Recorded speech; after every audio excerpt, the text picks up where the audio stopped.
On television, they were America's favorite family, smiling children lined up in color-coordinated outfits, a soft-spoken mother preaching modesty, a father talking about faith, values, and doing things God's way. This was the Duggar family, the very definition of wholesome Christian perfection. But behind the cheerful TLC music and carefully staged family prayers, something was deeply wrong. Because while viewers were watching weddings, babies, and Bible verses, one Duggar was hiding crimes so serious they would later land him in federal prison. And the people meant to protect the children in that house chose silence instead. In 2022, America's golden son, Josh Duggar, was sentenced to federal prison for possessing some of the most disturbing material investigators had ever encountered. A man once paraded on television as a devoted husband, a loving father, and a moral compass for conservative Christian America was now exposed as something else entirely. And in that moment, the family that built an empire on family values, purity, and righteousness had nothing left to hide behind. But this downfall didn't begin in a courtroom. Years earlier, the cracks had already started to show. First with the cheating scandal that shattered Josh Duggar's carefully crafted image. Ended up confessing to us that he had gotten addicted to and that he had been unfaithful to his wife, and we were devastated. Josh Duggar admits to cheating on his wife and reveals a addiction. The Ashley Madison leaks revealed that the same man preaching fidelity and self-control had been living a double life, one filled with betrayal, hypocrisy, and entitlement. Slowly, almost imperceptibly, the Duggar children began to drift away from the rigid, cult-like structure they were raised in. This is what we have to do, like we're obligated to the family. Daughters who were once taught to stay silent started wearing pants, seeking therapy, setting boundaries, and eventually speaking out. Some distanced themselves entirely. Others began rewriting the narrative they were forced to live in for years. Eating disorders and panic attacks. It was very destructive because it was based on fear, superstition, manipulation, and control. And so I needed to be freed from those things. This wasn't a sudden fall from grace. It was the inevitable collapse of a system designed to protect image over victims, men over women, and faith over truth. A system that survived for years only because no one was allowed to question it. And to understand how this family collapsed, we have to go back to where it all began. At that time, and Jim Bob and I went upstairs, and I said to Jim Bob, I said, you know what, I sense that something is not right in Joshua's heart. He seems like he has a real spirit of pride. And as a mama, that you just, in your heart, it breaks your heart. You sense things. And I said to Jim Bob, I said, I don't know what it is. I don't know what's going on, but something is not right. I believe he has secret sin, and he's not repentant before God, and he's not sharing with Anna. And Dad and I prayed for him at that point, privately, alone in our room. And then Dad said to me, he said, well, maybe you should go and talk to Joshua. And I said, you know, I don't think I need to talk to Josh. I'm going to talk to our Heavenly Father, and I am going to cry out to God, and I'm going to pray and fast. And I remember Before the scandals, before the headlines, before the courtrooms, the Duggar family was marketed as a success story. And at the center of it all were Jim Bob and Michelle Duggar, a conservative Christian couple from Arkansas who presented themselves as living proof that faith, discipline, and obedience could create the perfect family. 19 wonderful children that love God and serve Him, and I'm just so thankful. Thank you, Michelle, for giving yourself to have these children. And I love you, and I'm more in love with you now than I was 26 years ago. I love you.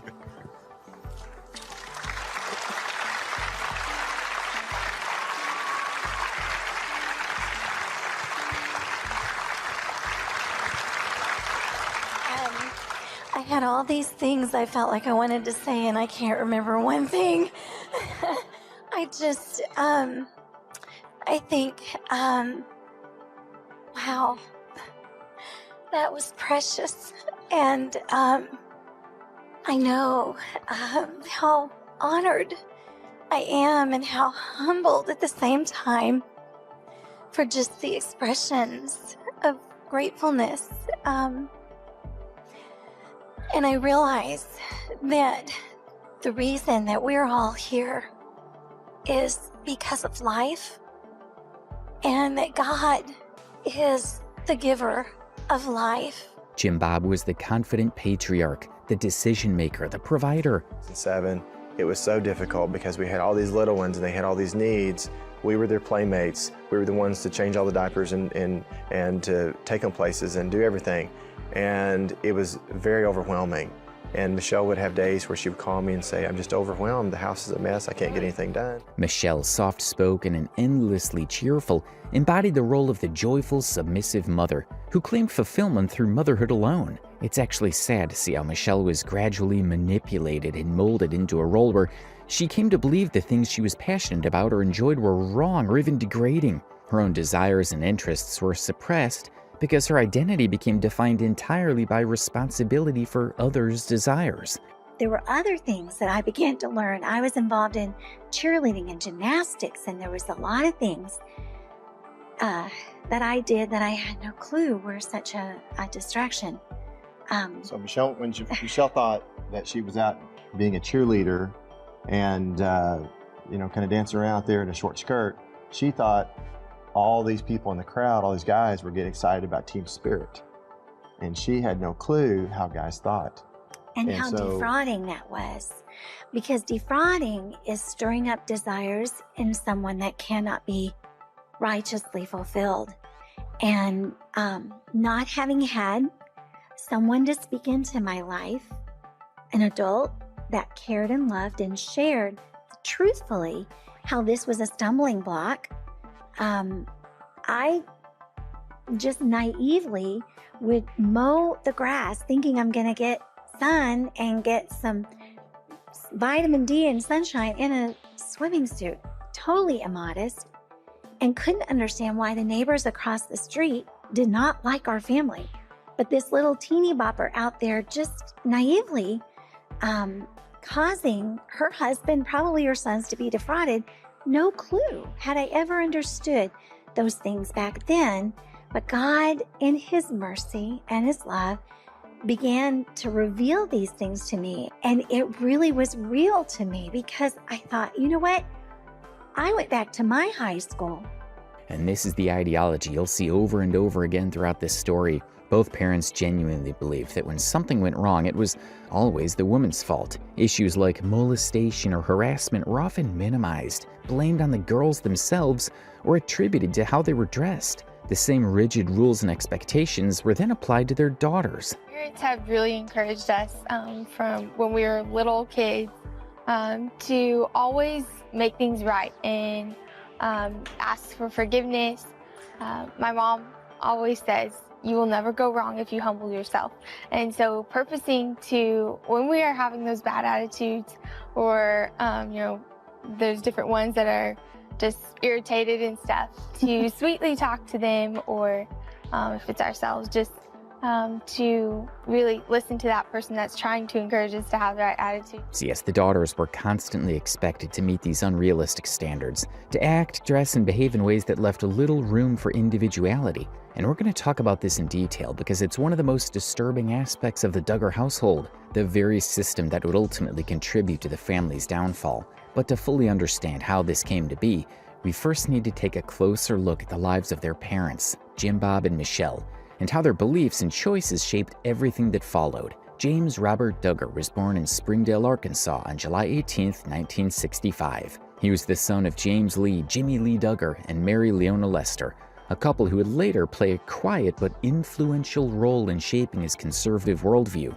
Duggar was educated at Shiloh Christian School, an institution rooted in evangelical values, where faith and discipline were emphasized, if not more, just as heavily as academics. Before becoming a reality television figure, Jim Bob built his income through real estate. He became a licensed realtor and began investing in commercial properties across his local area, gradually establishing himself as a small-scale real estate investor. This financial base would later help sustain the Duggar household and fund his repeated attempts at political relevance, even when those efforts failed to gain real traction. Jim Bob's political career, much like his public image, was driven by ideology more than results. From 1999 to 2003, he served in the Arkansas House of Representatives for District 6, representing northern Washington County. During this time, he held positions on several committees, including Insurance and Commerce, Judiciary, and notably, the House Corrections and Criminal Law Subcommittee, an irony that would not go unnoticed years later.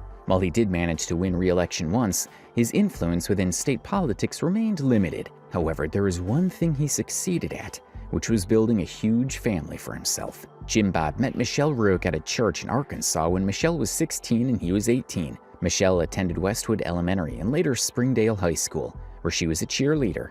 During her teenage years, she struggled with self-worth and bulimia, challenges that shaped her early life before meeting Jim Bob. She became a Christian while in high school, and it was through this new faith that she first crossed paths with Jim Bob, initially during a church visitation she does not even remember, and then the following year when she applied for a job at a frozen yogurt shop managed by Jim Bob's mother. Encouraged by him, she was hired, and shortly afterward, he asked her to attend his high school's banquet. After the event, they returned to Michelle's home and spent hours discussing the Bible, marking the beginning of a relationship that they believed to be grounded in shared faith and ideology. The couple married on July 21, 1984, and Michelle gradually transformed from a typical teenager into the soft-spoken, deeply devoted mother of a family that would eventually become a media empire, a role centered entirely around obedience, motherhood, and religious devotion. According to the Duggar family's own website, after the birth of their first child, Joshua, Jim Bob and Michelle initially decided not to have more children,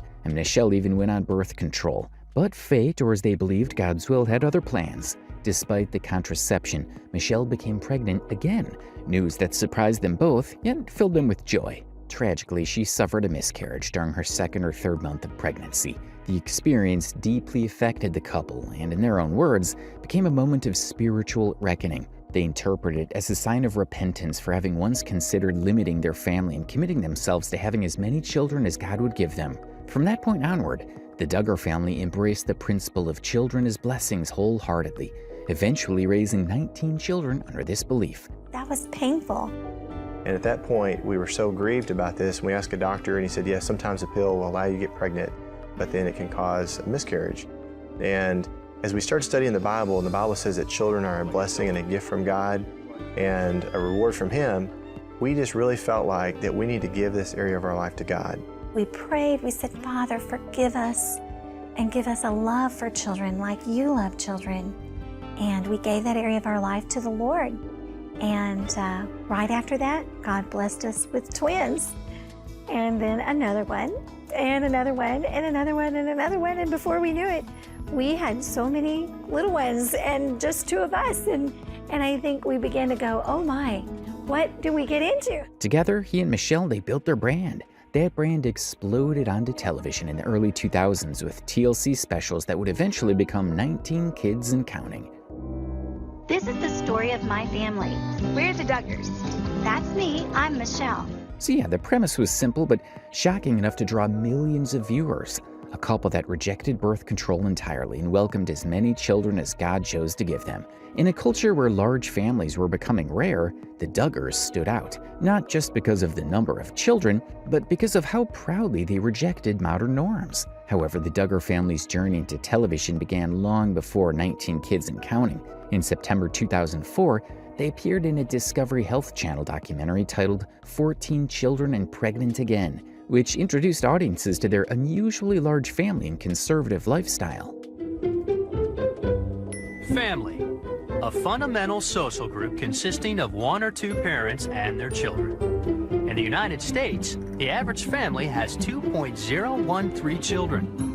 For practicality. So yeah, it eventually turns into a non-stop cycle of pregnancies, children, weddings, and then those children having children of their own. All of it constant, overwhelming, and honestly too much to keep up with. However, prior to receiving their own reality TV series, TLC also produced several one-hour documentaries exploring the Duggars' lives. TLC released Raising 16 Kids in 2006, followed by 16 Children and Moving In 2008. These early appearances set the stage for the Duggar brand.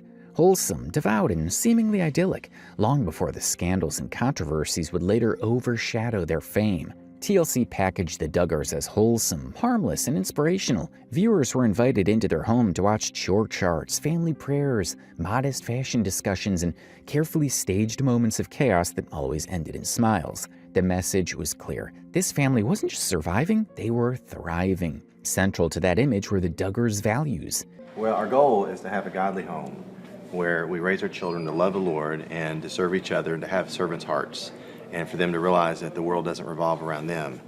And one of the most important parts of that is really trying to keep up with our children's hearts by having heart-to-heart talks with them on a regular basis, and then keeping up not only with their outward actions, but what's going on. If you see something happening, like they're starting to have a attitude change or under the circumstances. You're saying, what am I going to do? You're saying, he says he's touched 2 of the daughters, and you don't know what to do, right? We didn't know, because at that point now, nobody knew about it, and besides Michelle and I and Josh. And so we thought, what do we do with this information? And the girls, we talked to them, and they didn't know that anything had happened, because They openly opposed birth control, believing that preventing pregnancy was an act of defiance against God's will. And probably the most countercultural rule so far, instead of dating, their children practiced courtship, a heavily supervised process where physical contact was restricted, communication was monitored, and marriage was the end goal from the very beginning. Is to remain pure before marriage. And that includes abstinence and saving our first kiss until the marriage day. Hey, you got Josh and Anna and the chaperone. Hey. Good to see you guys. Yeah, our chaperone's busy. It's convenient. Hey, Josh. Modesty was treated as a moral obligation, especially for the girls.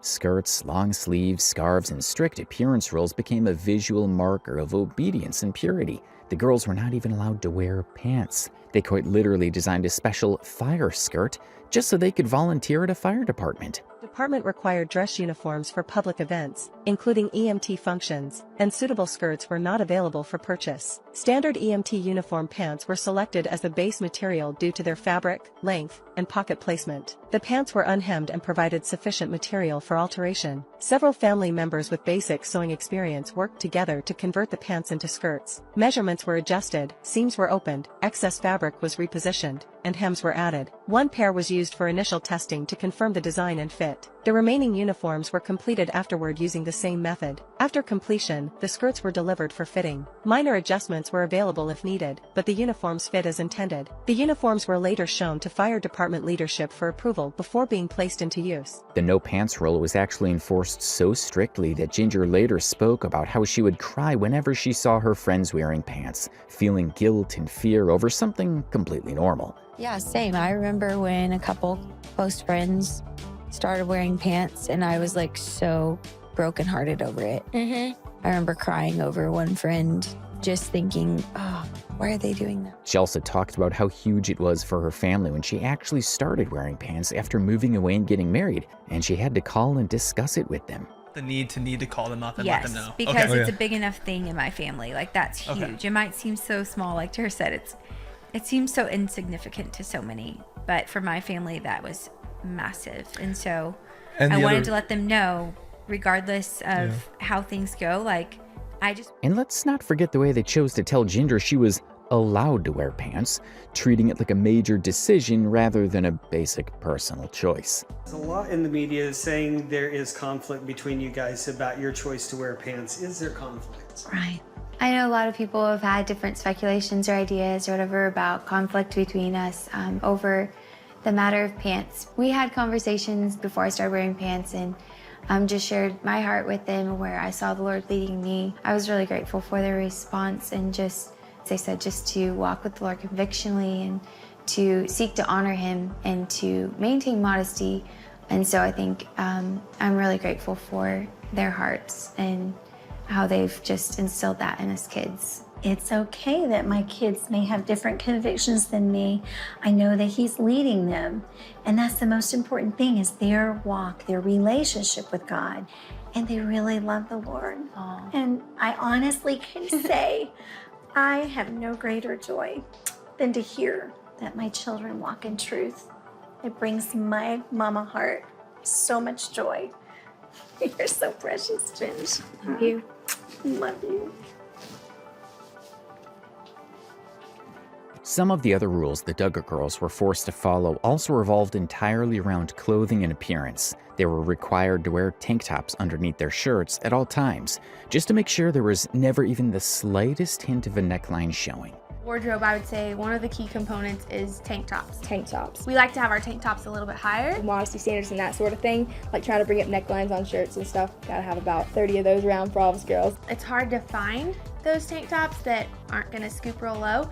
And so we'll buy tank tops that have the little extra support inside and cut them out. This fits into what's commonly referred to as fundy fashion, a rigid style rooted in extreme modesty, where clothing is designed not for comfort or self-expression, but to prevent attention and suppress individuality. Michelle often bragged about this publicly, claiming that her daughters had invented modern modesty. The girls have kind of coined the idea of modern modest. They can still choose from a wide array of styles, but still stay modest. But in reality, these weren't creative fashion choices. They were restrictive rules meant to control how the girls presented themselves to the world. Any deviation, no matter how minor, was treated as a moral issue. In fact, there are photos from a family wedding where the bridesmaids' dresses were deliberately lengthened with, shall we say, very ugly underskirts because they were considered 2 inches too short. And these girls were taught to view all of this as something feminine and ladylike.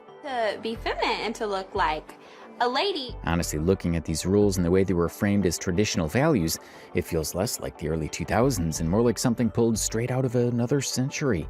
The expectations placed on these girls were outdated and completely disconnected from the world they were growing up in. Besides this, gender roles in the Duggar household were rigid and non-negotiable. The boys were raised to lead, provide, and make decisions. The girls were raised to serve, nurture, and submit, first to their father and eventually to their husbands. And the boys wear black socks. All of our children, not just our girls, but boys and girls alike. Our goal is to draw attention to our countenance, to our face, and that helps us to decide what things we wear and what things are modest and appropriate. This mindset was the beginning of everything that went wrong with this family. The Duggar household ran on structure and hierarchy. Jim Bob's authority was absolute, and questioning it was framed not as healthy curiosity, but as rebellion. The children were taught that obedience brought blessings, while disobedience brought consequences, not just from their parents, but from God. Would mean the kids were not allowed to watch TV, listen to music, or have a Walkman. Parents, there's no television, no internet, no Walkmans. That leaves plenty of time for good old-fashioned conversation. And the children are around the house more than the average kids because home is also school. Yes, you are looking at not only the mom, the lead buddy, but also the head teacher. They even believed that playing any kind of instrument, especially drums, was actually the devil's work. If you turn on music with drums, you're calling demons. There was one time I was on my way to a Bill Gothard conference, and one time we were on the way, I was in the very back row of a 15-passenger van, and somebody turned on Christian worship music. It had drums, and it was actually this guy in the front, and I was like, this is the day we all die, because somebody turned on drums, and that's what I was taught. If you turn on music with drums, you're calling demons. And I was crying in the back seat. That type of teaching really... They were also taught that adoption was wrong, with the belief that bringing a child from outside the family into the home could invite a curse or even a demon into the household. This idea came straight from the belief system they followed, one that framed children not as individuals shaped by love and care, but as carriers of spiritual danger if they didn't come from the right bloodline. He had such a warped view of adoption. He was so afraid of you being able to bring other kids into your home because what about their generational curses that they might have upon them? You don't want to bring that child into your home because it could be a disturbance to your family and you might not know what things they're bringing with them. Maybe they grew up in like a location where there was some voodoo worship going on and maybe you don't know what their grandparents were into. And so if you bring that kid into your home, then your home could be cursed because of it. He had such a warped So yeah, you can guess how hard they tried to keep the outside world out. And the worst part of this is that with so many children, much of the daily responsibility quietly shifted away from the parents and onto the older daughters. This practice, known as parentification, meant teenage girls were effectively raising toddlers, feeding them, bathing them, schooling them, and managing their emotions, all while being told this was a privilege, not a burden. And then they even had the audacity to talk about it to the media and boast about it like it was something to flaunt and be proud of. You try to get the young ones to even carry their own weight. It might be throwing away a diaper, or it might be when they're big enough to carry out a trash bag to take it out and to take it out. And because we have a lot of kiddos, it works out fun in the fact that they can have a team now. We've got buddy teams, and so like there might be an older one teamed up with a few younger ones, and so the older one may do the major work in their jurisdiction, like the kitchen, for instance. They'll do the glass dishes and putting things in the oven, but the younger ones on their team will help them peel or scrub potatoes or open up the cans and bring all the supplies in for the food when they're preparing a meal. And to make this system work, the family introduced what they called the buddy system. Each younger child was assigned to an older sibling, almost always a sister, who became responsible for them around the clock. For playtime, there was much to be done, far more than any two parents could accomplish. This is one of the Duggars' keys to success. Delegate, delegate, delegate. Central to that is the family's version of the buddy system. The buddy system really means that mom cannot be everywhere at all times, and so my older children help to take care of the younger children. Every Duggar has at least one buddy. If you're too old to need help from a buddy, that means you're ready to take on a younger buddy. A big buddy helps you get dressed, brush your teeth, comb your hair, get your breakfast, do your schoolwork, learn to play violin and piano, and sew. They're there to pick you up when you fall and keep track of you when you're out and about. Without the buddy system, this house might cease to a halt. No one is exempt from the buddy brigade. Jim Bob's buddy is Michelle, and Michelle reserves the privilege of being each of the children's first buddy. When the baby is born, it's my buddy until it's weaned. And then from there, it goes to the other buddy, whoever's turn it is to get a buddy. That means in just a matter of months, Michelle will soon have a new buddy. It was framed as teamwork and bonding, but in reality, it ensured that Jim Bob and Michelle could continue expanding the family while outsourcing the labor to their kids. On top of that, they created these chore charts they called jurisdictions, where each child was assigned specific responsibilities. Every kid had their own jurisdiction, and they were expected to manage those tasks like it was their full-time job, no excuses. And as you can expect, the males in the family were not allowed to babysit. It was only the sisters. they don't play hide and seek. You know, little ones don't sit on big boys' laps or people that you don't know, or even family members, you know, unless it's your dad. Now, this was actually very harmful. Parentification is widely recognized as a form of abuse because it forces kids into adult roles before they're emotionally or mentally ready. Instead of having their own childhood, the older children were made responsible for someone else's. They didn't get to just grow up, they were raised to raise others, while the actual parents stepped back and called it training. There were other practices as well that now raise serious questions.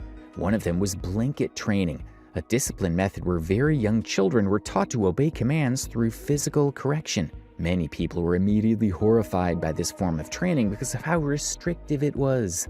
So fucked up. I had never heard of this before. It's called blanket training. It's for young babies and toddlers, and parents spread a blanket out on the floor, and for a certain amount of times each day, the child is supposed to sit on the blanket and not move off of it. They are given a specific or limited amount of toys to play with on the mat, and if the child moves off the edge of the blanket, the parent is supposed to hit them with a ruler or other flexible object, and the idea is that the child is supposed to learn self-control this way, but there's no scientific proof backing this up. Well, the goal is to break you from basically birth Yeah. so that you submit to everything. In fact, kids who are blanket trained are actually less likely to have emotional regulated responses to things and a higher likelihood of defiant behavior. And blanket training was a big part of the book To Train Up a Child by Michael and Debbie Pearl. Methods of discipline included teaching children or hitting them with items like long, thin PVC tube, a switch, or a craft glue stick. Parents were to train kids until they stopped crying, which could sometimes take hours. Multiple kids have died as a result of their parents using methods outlined in To Train Up a Child. So yeah, it was was actually terrible. Numerous articles and child development experts have actually suggested that practices like blanket training can be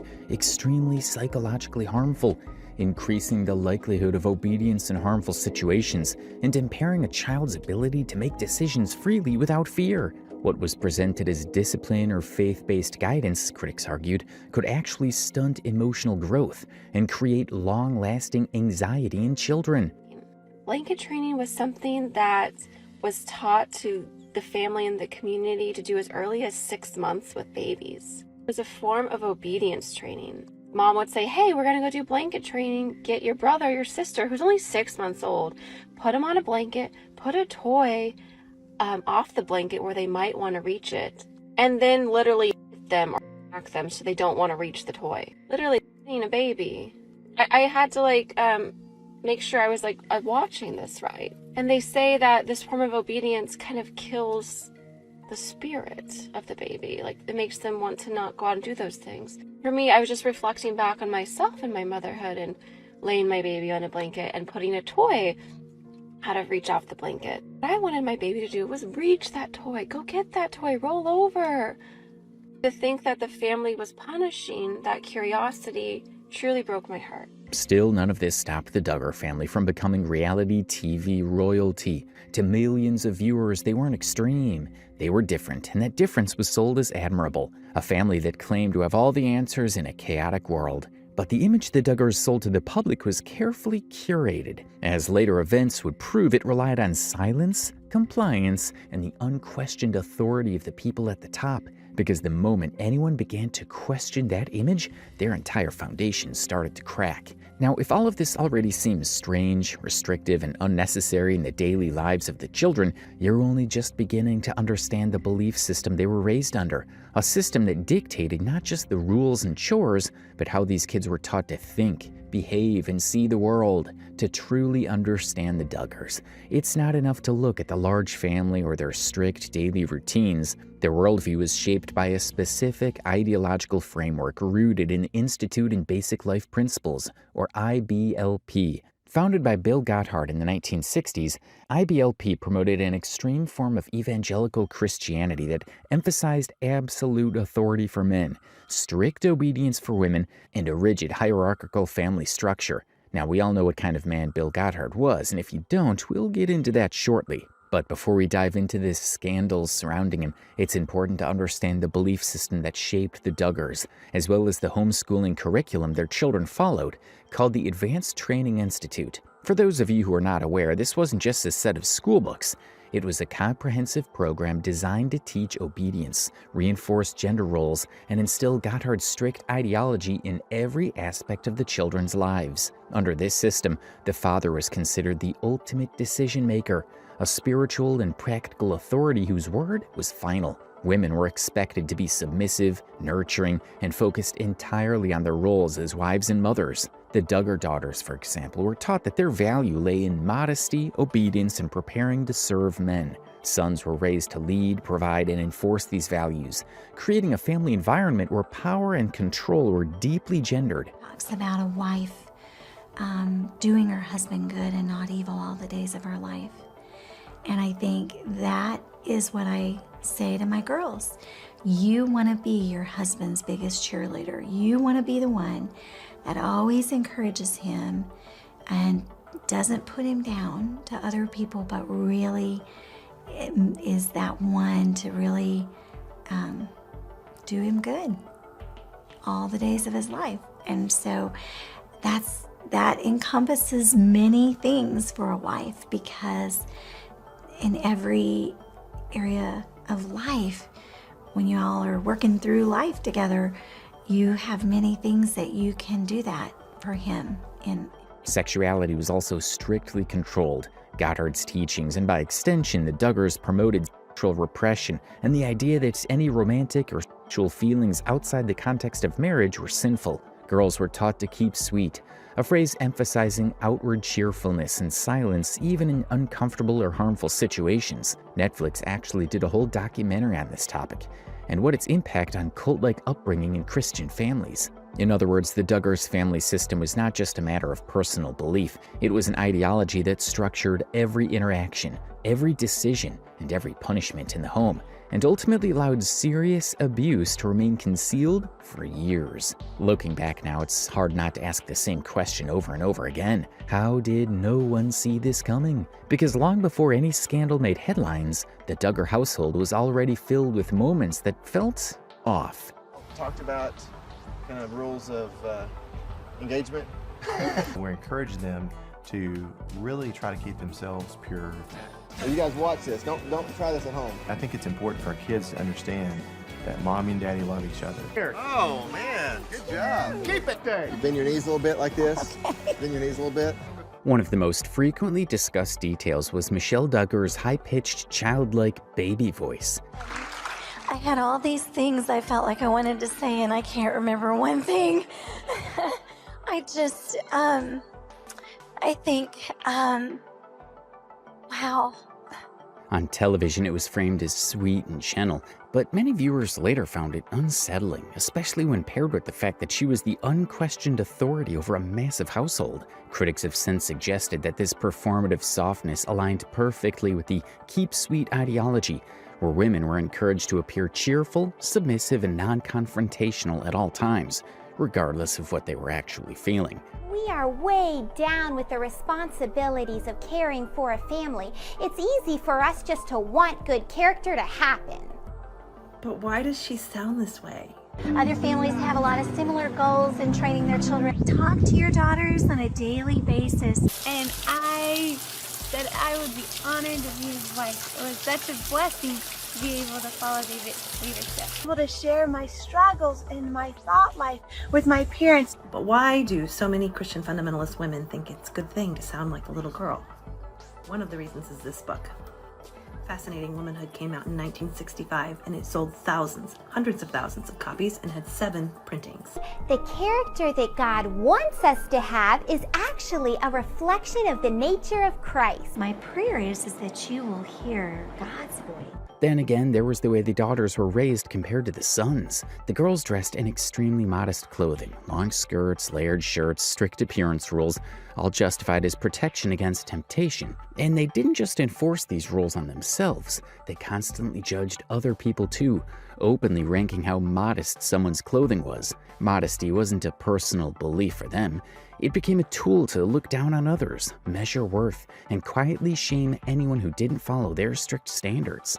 Thing is not going to be finding something she likes, but finding a modest wedding dress. Because if you try and get one that's high neck with sleeves, it's very difficult. I saw their modest dresses, and they weren't quite as modest as my mom was planning on having. Modesty is important just because I feel like I want to draw attention to my face, and that's been a learning process through my life. And it's very important to me to keep the attention focused in the right place. There'll be something there. How modest is the dress behind you? No, this is you. I've seen others that in the store that I would put at closer to 0, but yeah. In between 5 and 0. On a 1 to 10 level of modesty, 10 being the most modest, how modest is the dress? Meanwhile, the boys faced far fewer restrictions. They could dress comfortably, move more freely, and explore interests outside the home. From an early age, the message was clear. The girls were responsible for managing male behavior, even before they fully understood what that meant. We mean Michelle Duggar really asked TLC to censor her knees because she thought it was too revealing. I realized that my wholesome wear had, I needed to kind of pull my leggings down because I didn't realize that it was quite that revealing. And as we mentioned earlier, all of this stemmed from the homeschooling curriculum and belief system the entire family followed, a system heavily influenced by Bill Goddard, the founder of the Institute in Basic Life Principles. What the kids were taught wasn't random. It was directly shaped by Goddard's teachings. Here are just a few examples of his ideas he was promoting to children. And volume of rock music were specifically designed to be the sound of the countercultural, symbolizing the rebelliousness of young people of the 60s.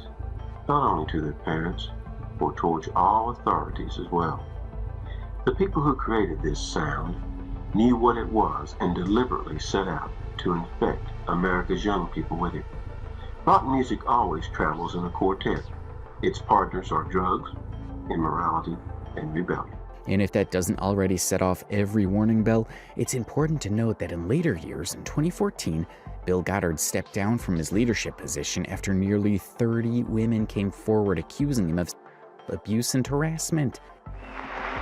In 1961, Bill Gothard establishes these local workshops on how to parent, how to raise your kids, how to discipline. Kids obey the parents obey the pastor obeys Bill Gothard, and I guess Bill Gothard talks to God himself. I don't think anyone ever questioned it. He got his revelations directly from God, so. I look at Bill Gothard himself and what he has been accused of. The allegations are that Gothard and harassed them. Gothard had a lot of money and resources, so he countersued some of the original plaintiffs. When I testified in court in front of him, I locked eyes with Bill. It was kind of like, looking the devil in the eye. In Amazon's 2023 Shiny Happy People, The Duggar Family Secrets, the documentary actually dives deeply into the influence of IBLP teachings and the role Bill Goddard played in shaping the Duggar upbringing. An article in Good Faith Media written by John D. Pierce explains exactly what Bill Goddard's teachings were and how they affected families like the Duggars. The article reads, "He taught polytheism.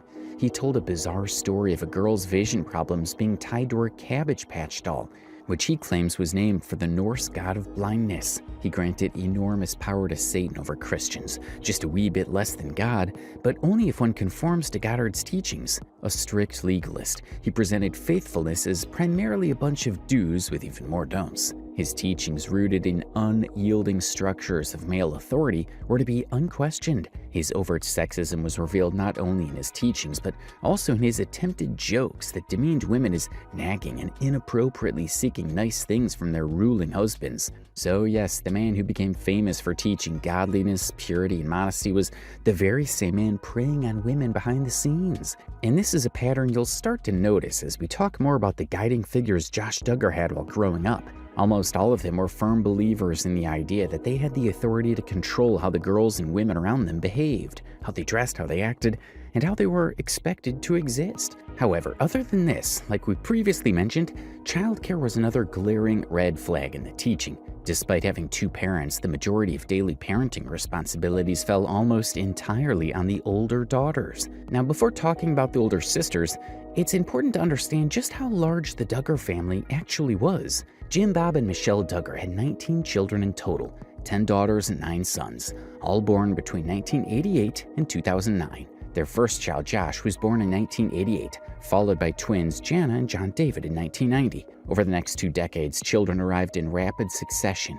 Jill in 1991, Jessa in 1992, Ginger in 93, Joseph in 95, Josiah in 96, Joanna in 97, twins Jedediah and Jeremiah in 1998, Jason in 2000, James in 2001, Justin in 2002, Jackson 2004, Johanna 2005, Jennifer 2007, Jordan Grace in 2008, and finally Josie in 2009. This nearly uninterrupted cycle of pregnancies created a strict hierarchy within the household, where age determined power, responsibility, and freedom, a structure that would deeply shape the lives of the children, especially the oldest daughters, Jana, Jessa, Ginger, and Jill.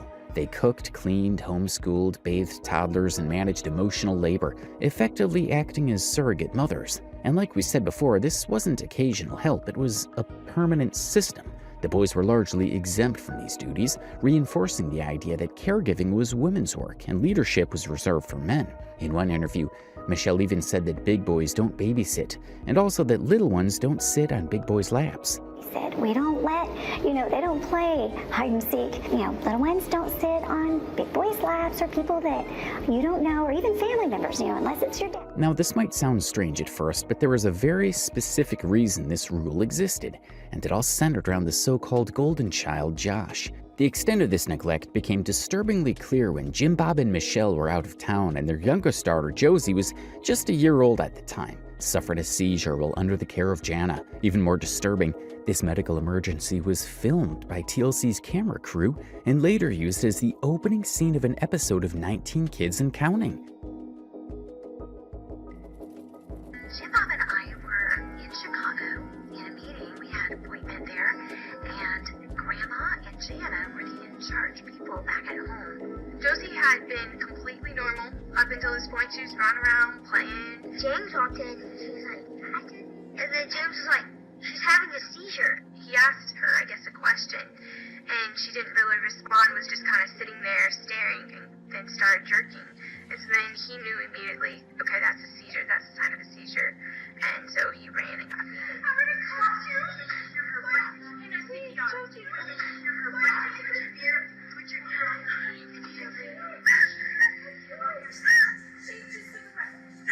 Scott was just a few. Honestly, this is just horrific. It's deeply disturbing that Michelle and Jim Bob allowed something like this to happen in the first place. A medical emergency involving a baby is not entertainment. It's not something that should ever be recorded, edited, and broadcast to the world. Beyond the obvious danger, the situation was profoundly traumatic for the children who witnessed it, especially Jana, who was still a teenager at the time. She was clearly being instructed to press her ear to the baby's sister's stomach to check whether she was still breathing. No child should ever carry that kind of responsibility. And if something had gone wrong, Jana would have lived with that guilt forever, simply because Josie was assigned to her care. That alone shows how reckless and cruel this system truly was. And then there's TLC, whose content decisions deserve serious scrutiny, regardless of parental consent. Choosing to air moments like this reveals just how far the network was willing to go for ratings, even at the expense of a child's safety and well-being. And while this is the most horrific moment so far, there is still more. The family's obsession with purity only deepened with time. Courtship rules were rigid, physical contact was heavily policed, and even basic interactions between unmarried men and women were treated as spiritually dangerous. I think that with courtship, it almost put up a false sense of safety around that relationship where it left out any room for error. And you weren't allowed to see, okay, who is this person actually? What self-control do they have? What boundaries are they actually going to push? And I think that that was something, looking back, now that I see was an issue with it. There's dating, there's courting, there's some people that have all these other words for it. But describe to me what that means to you. I would say not like recreational dating, like for fun, but actually having a purpose, like purposeful dating, having a reason behind what we're doing. But what's your reason? Yeah, Marjorie.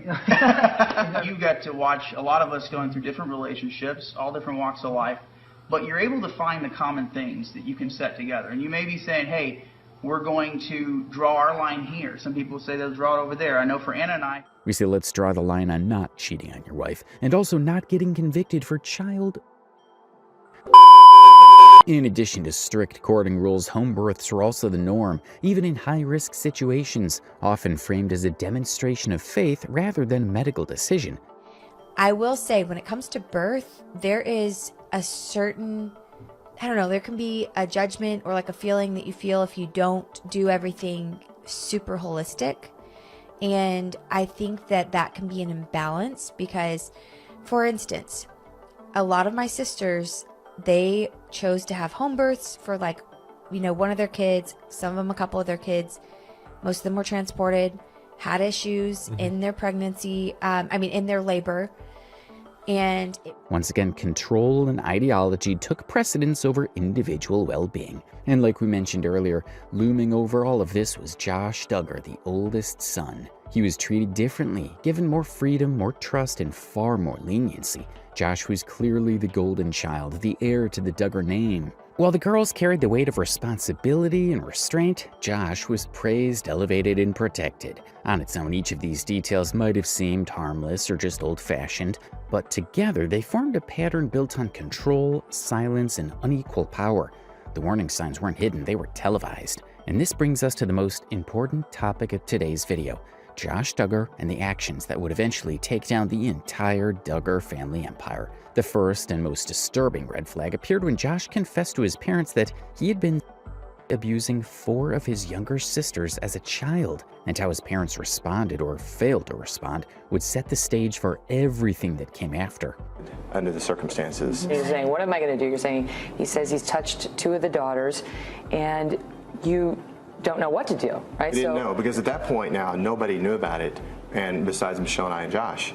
And so we thought, what do we do with this information? And the girls, we talked to them, and they didn't know that anything had happened, because they were. This was the moment everything changed, the point where the carefully constructed image of the Duggar family began to collapse under its own weight. In 2015, leaked police reports revealed that Josh Duggar, the family's oldest child, had molested several of his younger sisters, as well as a babysitter. The incidents reportedly occurred over multiple years, beginning when some of the girls were as young as 5, while Josh himself was a teenager. What made this revelation even more disturbing wasn't just what happened, but how it was handled. When you went to bed at night during that time frame, were you scared? Were you worried? You know, he's 14, he's having this problem.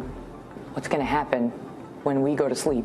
Right. Nothing ever happened like that again in the girls' bedrooms after that. Okay. Okay, so we had safeguards that protected them from that. Mm-hmm. But there was another incident where, 2 different incidents where girls were like laying on the couch, and he had touched over the couch and actually touched the breast while they were asleep, and so over the clothes, and so it was a very difficult situation, but as we talked to other parents and different ones since then, a lot of families have said that they've had similar things happen in their families. And so, I mean, this is, for us, of course, this is public shame that our son did this back 12, 13 years ago. Instead of immediately reporting the abuse to authorities, Jim Bob and Michelle Duggar chose to deal with it internally. Josh was not removed from the home in any meaningful way, nor was he placed into professional treatment. And so we talked to him, we put all kinds of punishments on him, we watched him like all the time. Mm-hmm. I took him to work with me, and we just poured our life in. Instead, he was sent to do what the family described as manual labor, and later spoke to a family acquaintance who had no formal training in abuse counseling. And we asked some very close friends if they could come over, and some of my best friends came over. We talked about it, and so at that point we pulled Josh out of the home, and we knew of a man who mentored young men, and he really helped young men who had made unwise choices in their lives to get straightened out. And he was running a little training center in Little Rock, Arkansas. And under the roof of that training center, you had Little Rock Police Department on one side, and you had a prison ministry on the other. And he said Josh could come down there and actually do some construction work with him, and he would counsel him and work with him and hopefully get him straightened out, on the couch. And worse, the parents framed Josh's actions as youthful curiosity and poor decision-making, minimizing the severity of what had happened, and shifting the focus away from the harm done to the victims. In his own words, it wasn't anything serious because it wasn't rape, and Josh was just 14. Was on the road to men, at first, but he was still a kid, and he was still a juvenile. He wasn't an adult. And so there was a couple more times that he came and told us what he had done, and we were just devastated. Now, all these, again, this was not rape or anything like that. This was like touching somebody over their clothes. Mm-hmm. There were a couple incidents where he touched them under their clothes, but it was like a few seconds, and then he came to us and was crying and told us what happened. Another deeply concerning detail is how Jim Bob and Michelle themselves described finding out about Josh's abuse. According to them, the first time they knew was when Josh came to them himself and admitted that he had been touching his sisters while they slept. Not only that, but Jim Bob also defended his son. According to him, Josh wasn't a because he himself was a child when the abuse happened. Following that, and actually a pedophile is an adult that preys on children. Joshua was actually 14 and just turned 15 when he did what he did. And I think the legal definition is 16 and up for being an adult preying on a child. So he was a child preying on a child. You do not view Josh as a pedophile? No. What I'm asking you is, can you understand? While it's true that Josh was underage at the time, claiming he wasn't a predator doesn't hold up. His later actions as an adult reveal the same harmful mindset. showing a disturbing pattern of entitlement and abuse, even as a father of 7 children. However, when the incident happened a third time, the Duggars finally decided to do something. Yes, it took 3 confessions from Josh before any action was taken. And it was after that third time he came to us is where we really felt like, you know what, we have done everything we can as parents to handle this in-house. We need to get help. And their idea of handling it? They took him to their pastor, who coincidentally was none other than Bill Goddard. He recommended that Josh receive lust counseling and be sent to a facility where he could perform some sort of constructive work. In addition to this, Bill Goddard gave the Duggar parents a pamphlet on how to handle the situation, which unsurprisingly was filled with victim-blaming nonsense. It included advice on how to make the abuse stop, and explanations for why it supposedly happened, all of which completely ignored the real harm done. It says in the pamphlet under the heading, "What God Let It Happen," that the result of defrauding by, drumroll please, immodest dressing and indecent exposure, as well as being away from parental protection and being with evil friends. It also says that God compensated for the abuse with spiritual power and greater faith. So basically, according to the pamphlet, abuse happens because of immodest dress, and God compensates for it with faith. It also suggests that you surrender your body to God. Pretty much that. Meanwhile, Jim Bob and Michelle Duggar told people the biggest lie, that their children had received counseling and that Josh had been counseled as well. The only counseling he ever received, and what about your daughters? No, Josh actually went and had complete professional, yeah. Wait, what did you say? The real licensed therapist counseling? Yeah, start over. All of our children received professional counseling, including Josh, yes. After this, all of our children received professional counseling, including Josh, who paid for his own counseling himself. From an accredited professional counselor. The environment had changed. When the story hit mainstream media and an investigation magazine, In Touch conducted a thorough look into the situation, the Duggars were also invited onto the Megyn Kelly show. During the interview, Kelly asked Josh if it had ever occurred to him that the treatment might not have actually worked, especially given that so many other children were living around him. Jim Bob replied confidently that he was a changed man after the counseling. He was a threat still, or did you feel Not at all. that he could be trusted at that point? Not at all. Did you ever worry that the treatment didn't work, especially with so many young children in the house? No.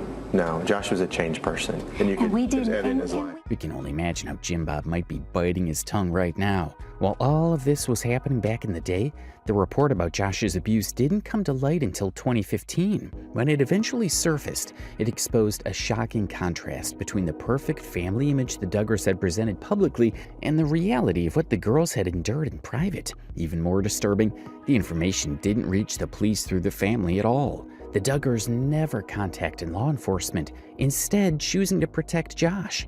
The report only came to authorities because of Josh's then-girlfriend, a family friend who was privy to the conversations. When Josh admitted to his actions, the Duggars discussed it among themselves, but this girl overheard everything. Concerned and unsure what to do, she wrote a letter to her favorite author. She never mailed the letter, but it eventually made its way to other members of their church community.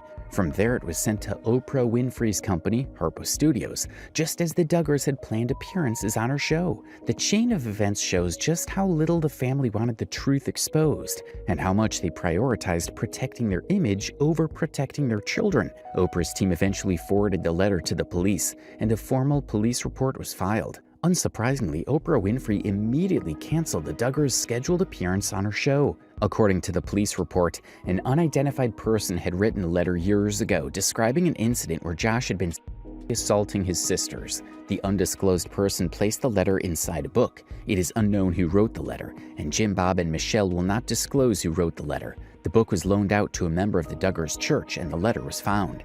The Duggars had traveled to Chicago, Illinois to appear on the Oprah show last week. The Oprah show had received an email from a female who warned the show about the Duggar family. Although it doesn't explicitly say who sent the letter or who wrote it, many people online speculate that it was the daughter of the Duggar family's friends, the girl Josh was courting at the time. When Jim Bob was asked why he never reported Josh to law enforcement himself, he claimed that he and Michelle had taken Josh to a family friend, Colonel Hutchins, for guidance. Hutchins, by the way, is currently in prison facing his own charges. According to court records, Hutchins, a longtime Arkansas state trooper and acquaintance of the Duggar family, was arrested in 2005 on multiple counts of possessing explicit material involving children, including very young girls. He pled guilty in 2007 to 8 felony counts of possessing visual material depicting the abuse of minors and was sentenced to 5 years in prison. Jim Bob said that he also had a very stern talk with Josh about the situation.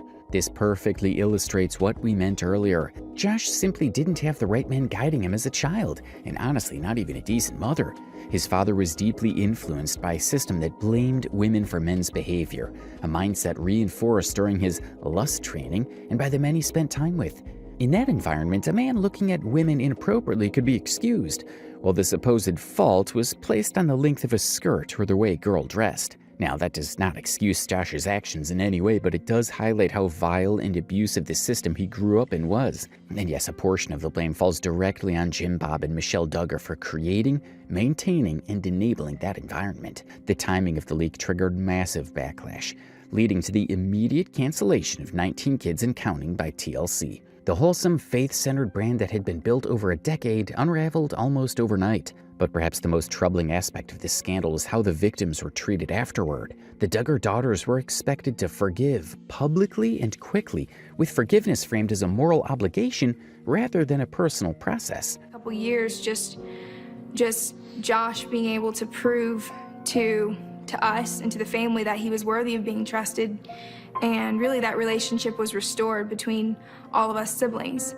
2 of the sisters were even placed on national television, seated beside their parents, to defend the family and downplay the abuse. Their pain was filtered through talking points about grace, forgiveness, and protecting the family's testimony. In a household where female suffering was often reframed as personal responsibility, the girls were once again asked to carry the burden of something that was never their fault. And so yes, the news led to TLC canceling 19 Kids and Counting. But honestly, the network was far from done exploiting the cash cow that was the Duggar family. Only 5 months after the show was discontinued, TLC launched a spin-off called Counting On. It followed basically the same formula, documenting the family's life, weddings, and milestones. But with one key difference: Josh Duggar was no longer part of the show. Instead, the spotlight shifted to the sisters and their romantic lives. In other words, TLC's move was a clear attempt to shush critics and sweep the scandal under the rug, while continuing to profit from the Duggar brand.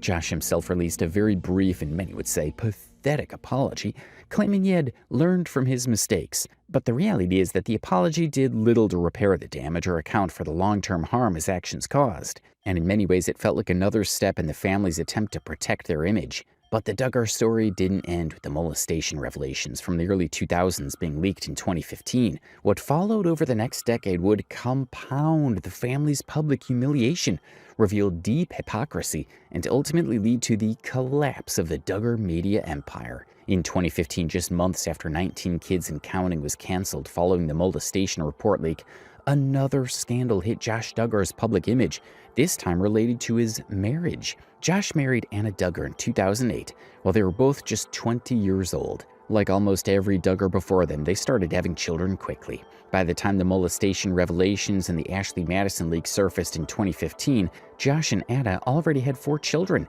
and Anna was pregnant with their 5th. Josh was named in the Ashley Madison data breach, a high-profile global hack of a cheating and extramarital affairs website, revealing his use of the platform.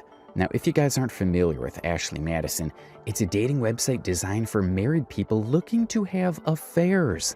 Yeah, infidelity on demand. In 2015, a hacker group called the Impact Team breached Ashley Madison's servers and released private user data to the public.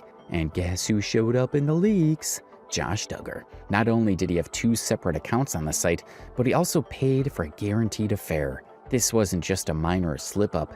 The leak suggested that Josh had actively sought extramarital relationships and openly struggled with addiction. His activity on the site spanned from 2013 to 2015, complete with some very specific and frankly cringe-worthy requirements and preferences. He wanted a girl who was professional, well-groomed, stylish, classy, and what is this, casual jeans, t-shirt type? Jim Bob and Michelle would not approve of that. He wants muscular, petite, tall and short, and long hair and short hair as well. A girl next door, a naughty girl. He wants a sense of humor because he lacks it a lot. Imagination, creative and adventurous, relaxed and easygoing, must take charge, should be confident, should be secretive, good listener, good personal hygiene, average drive, or high drive also works, should dislike routine, has a secret love nest, disease-free, drug-free, and of course, natural breasts. Honestly, we don't have anything to say on this. But it didn't stop there. The emails released from his Ashley Madison accounts also leaked him to an OkCupid account, another dating platform. On that site, Josh was essentially catfishing women, using the photo of a random man who later sued Josh for misusing his image. The public exposure of his account obliterated whatever remained of the family's moral brand. Josh and his wife Anna issued statements about seeking treatment and counseling, but the damage was done. However, it's truly heartbreaking to see how deep the manipulation ran. Even after discovering that her husband had cheated, or at least attempted to cheat, over a long period of time, Anna Duggar chose to stay. Not only that, but she blamed herself for what happened. When I got married, I vowed to God first, and then to Joshua, for better or for worse, till death do we part. And God has unfailing love for me, and He's loved me and forgiven me of so much. And I pray that through all this, that I would be an extension of God's love to Joshua, and that I would love him and forgive him, and that I would wait patiently and allow God to work. In the aftermath of everything, Josh released a statement in which he called himself a hypocrite and admitted that he had been struggling with addiction. He wrote, "I have been the biggest hypocrite ever. While espousing faith in family values, I have been unfaithful to my wife. I am so ashamed of the double life that I have been living and am grieved for the hurt, pain, and disgrace my sin has caused my wife and family, and most of all Jesus, and all those who profess faith in Him. I have brought hurt and reproach to my family, close friends, and the fans of our show with my actions. The last few years, while publicly stating I was fighting against immorality in our country, I was hiding my own personal failures. As I am learning the hard way, we have freedom to choose our actions, but we do not get to choose our consequences. I deeply regret all the hurt I have caused so many by being such a bad example. I humbly ask for your forgiveness.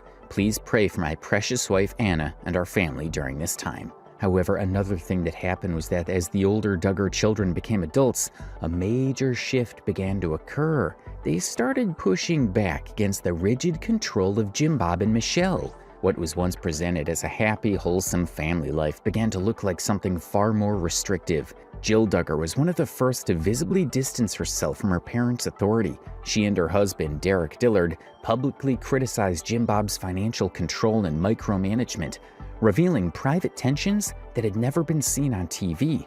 TV, I feel like the problem comes when you make everything centered around your children, where then they have to supply the content. And so I would want to be very careful and protective. I don't think that my parents set out, I think they had our best interests in mind initially, but I think you have to be careful. You have to be aware of the pitfalls. They revealed that they were never paid while appearing on the show. In fact, they were told that the show was merely ministry volunteer work.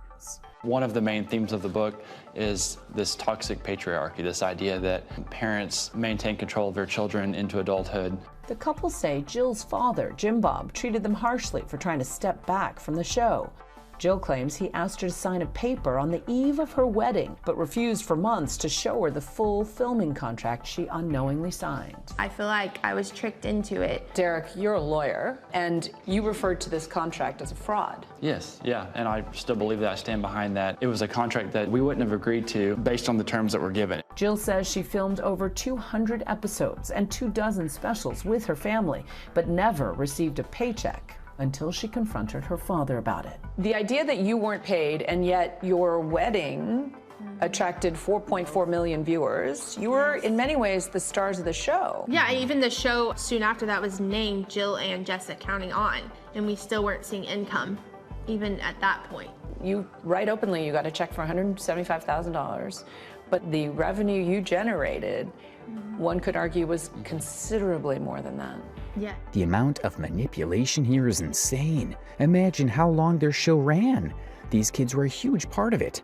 Their entire lives, from weddings to babies to their most private moments, were filmed, and they had virtually no say in it, yet they never received a dime. Been paid for anything. Of course, there were perks that came along with filming. You know, if you were traveling or whatever, they might cover those expenses and stuff. And we were grateful for those, but yeah, we hadn't been paid until we were like really pressing about it, and ended up like getting an attorney involved and stuff. And basically. Beyond Jill, the daughters began making personal choices that would once have been unthinkable, pursuing therapy, getting piercings, wearing different clothing, including pants, and expressing views that clashed with the family's old-school Gothard-influenced values. Ginger Duggar started speaking out about her experience growing up under strict rules and expectations, and the sisters shared more candid stories in her book, Becoming Free Indeed. She also appeared on a lot of podcasts and interviews and confessed how controlling, manipulative, and cult-like her upbringing was that she had to endure. Ginger Duggar was one of the 19 kids and counting who grew up on TV. This is the story of my family. Now she likens her childhood to a cult. It wasn't until I got older I started to look back on those years and realize that it was based in fear. Those teachings were based in fear, manipulation, control, and superstition. Fear of what? Fear of God coming down on me and waiting to get me at any turn. Would you characterize it as a cult? I would say it was cult-like in nature. Ginger is now 29. She and her husband Jeremy also started a podcast, and recently they had Jill and Derek on the show as well. They've talked about the buddy system that was part of how bad it actually was. We had a buddy system. An older child would be paired with a younger sibling or 2 or 3. That way, nobody slipped through the cracks. There was always somebody making sure this one got lunch and this one got their diaper changed. But I never changed a diaper until I was 26. Yeah, Derek. And really? When did you change your first diaper? How old were you? Probably like 6 or something. I don't know. Yeah, 20-year difference when we first changed our So I first got diapers. my first buddy whenever I was about 6. And you were 26? A baby when you were 6? Yeah, I got my first like baby to help take care of. Not as much as I would have later. Like I didn't do quite as much as I would. Your next 2 children when you I took got care older. of more. Did you wake up in the night with them? No, I didn't. I wasn't to that level. There's, different levels. That's so wild. But my mom actually, like, during the night, she would keep, like, the itty-bitty babies with her in her room. And then even during the night, like, if we woke up with a kid, they would help. My mom was she's just that nurturing personality. So she was very involved, like, up through the night and everything with the kids. Like, if somebody's sick, it's her dealing with them. This was the humanizing moment for many viewers. No longer were they characters on a reality show. These were real young women asserting their independence after years in a highly controlled environment. But then came the legal blow that finally ended the Duggar brand as a mainstream media entity. On April 29th, 2021, Josh Duggar was arrested by federal agents in Arkansas on charges of receiving and possessing child abuse material after a Homeland Security investigation traced the illegal material back to a computer he had used. By the time his used car lot was raided, he already had 7 children. So Josh Duggar wasn't just a husband, he was also a father. And yet, despite having 7 kids depending on him, he was engaging in behavior that should have raised the most serious red flags imaginable. The content he was consuming went far beyond simple curiosity or a private mistake. It was illegal and deeply exploitative. Investigators discovered that he had accessed this material through his work computer, a place that should have been used for legitimate business purposes. When a computer forensics expert examined his system, they uncovered a shocking setup. His computer contained 2 separate hard drives. One hard drive was reserved for work-related activities, while the other was solely used for searching, downloading, and viewing highly disturbing child-related content. The trial for former reality TV star Josh Duggar continues today. Duggar is facing charges of downloading and possessing child pornography. 5 News reporter Zoe Henry has been following this case. She joins us live from the courthouse in Fayetteville with the latest. Zoe. It's day 2 of the trial, and it seems like they just got another break here right behind me. And it started off with Special Agent Faulkner. Again, he was questioned all day yesterday, and it bleeded into this morning. And that continued until 9:50 when we had a break for the morning. And then we went on to the next witness, Matthew Waller. He's a former employee of the dealership that Joshua Duggar owned. He also worked there until April 29th of 2019. Things heated up here, though, because he claimed when the prosecution was asking him questions about the password that he didn't know the password. Now, when the defense went up, he did know the password. He was able to recognize it when they read off a list of passwords to him. There was a back and forth for a while there, and then the judge dismissed that witness, and we moved on to the next witness, Jeffrey Lawford. He's the CEO with Covenant Eyes. Covenant Eyes is the software program that monitors and keeps accountability for online internet usage, and that will block you from using porn sites, etc.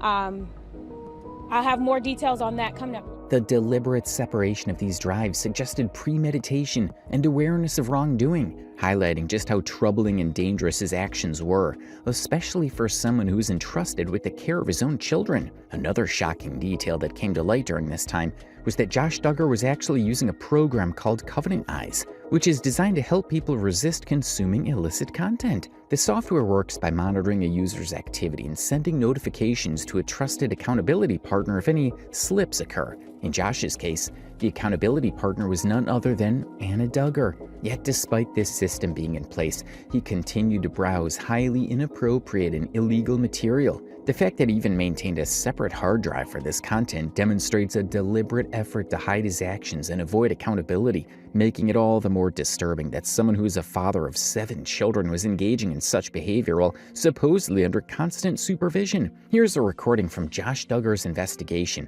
where he was directly confronted about the computer software. But we're part of a specialized task force, and that task force is called the Internet Crimes Against Children Task Force. Yep. Based on an ongoing investigation, one of our task force affiliates in the Eastern District was able to directly connect to a certain IP address that was participating in the uploading and sharing of known videos and images of child pornography. I have quite a few questions about it, but I don't know, how much you can divulge. But I'm curious. You're saying there's images being uploaded or images being downloaded? That the IP address from this lot had child associated to it in a peer-to-peer software program. And I'm not going to say anything that's going to we don't incriminate me or anything at all. I don't want to. I'm not I'm not denying guilt, and I'm not saying that I'm as far as anything goes, I don't want to say the wrong thing. Right. Okay. Have you ever used or do any of these electronics currently on the property have any of those types of software downloaded onto them? Yes. Which devices are we talking about? Probably all of them. The whole Duggar family tried their best to protect, and Michelle and Jim Bob even lied to protect their golden child. That during his testimony, Jim Bob repeatedly said he couldn't remember the details of Josh's admissions, that he had touched the girls. He took issue with the police report, which was obtained and published by In Touch. He said this was something for a young man to come forward. He said calling it a juvenile record and a sealed case. He said he couldn't remember when he was asked about the report, called it tabloid information, and he said, "I'm not going to allow it." "Are you going to allow that?" he asked the judge. Literally, he asked the judge if the judge is going to allow tabloids. He says this report is tabloid. He said after the prosecutions asked him to read the copy of the report, he said, "I'm not going to do that." He said that his memory was not jogged by reading the report in his head. So he read it and his memory was not jogged. And the judge apparently said to him, if there's an objection to be made, someone will make it, but it won't be you. Josh pleaded not guilty, but after a short trial in December 2021, a federal jury found him guilty of both charges related to knowingly receiving and possessing child material depicting abuse of minors. Now, once he is released from federal prison, he will spend the next 20 years on supervised release with several conditions. Now, some of those include registering as a sex offender. The judge based his decision off 3 categories, which is content, community, and conduct. Now, in the content category, the judge mentioned how Duggar had less than 600 images, which he says is significantly lower than the average of more than 4,000.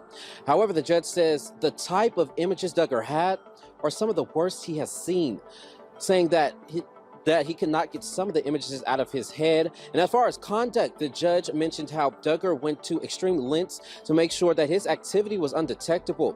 He also looked at Duggar's past of physical abuse with children as young as age 5. And with community, the judge looked at whether the images were shared, which the judge says Duggar showed those images on the dark web with peers. The judge also took into account public safety and compared similar sentences with offense levels of 39 like Duggar's. Now, the average in the nation for those offense levels is 192 months, so Duggar got a bit less with that 12 years. The judge did say, quote, "The punishment is sufficient, but not greater than necessary." We know that this sentence isn't going to take away the suffering and the pain that they've already felt from this abuse.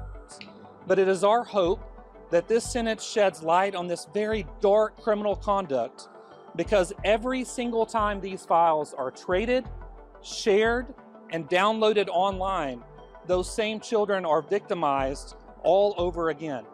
Since Josh's sentencing, several family members have spoken out against. The prosecution introduced evidence showing Josh hid the material and used encryption to avoid detection, and even referenced his prior history of abuse in arguing for a strong sentence. On May 25, 2022, Judge Timothy Brooks sentenced Josh Duggar to 151 months in federal prison, 12 years and 7 months, along with 20 years of supervised release, a fine, and requirements to register as a sex offender. He appealed the conviction, but all appeals were rejected, including by the U.S. Supreme Court in June 2024, which declined to hear his challenge to the ruling. Because of the severity of the crimes and the sentencing guidelines, he's not going to be released for a long time. However, while the trial was still ongoing, both his mother and his wife wrote letters to the judge asking for leniency. In those letters, they described Josh Duggar as a good, faithful man and emphasized his role as a husband and father,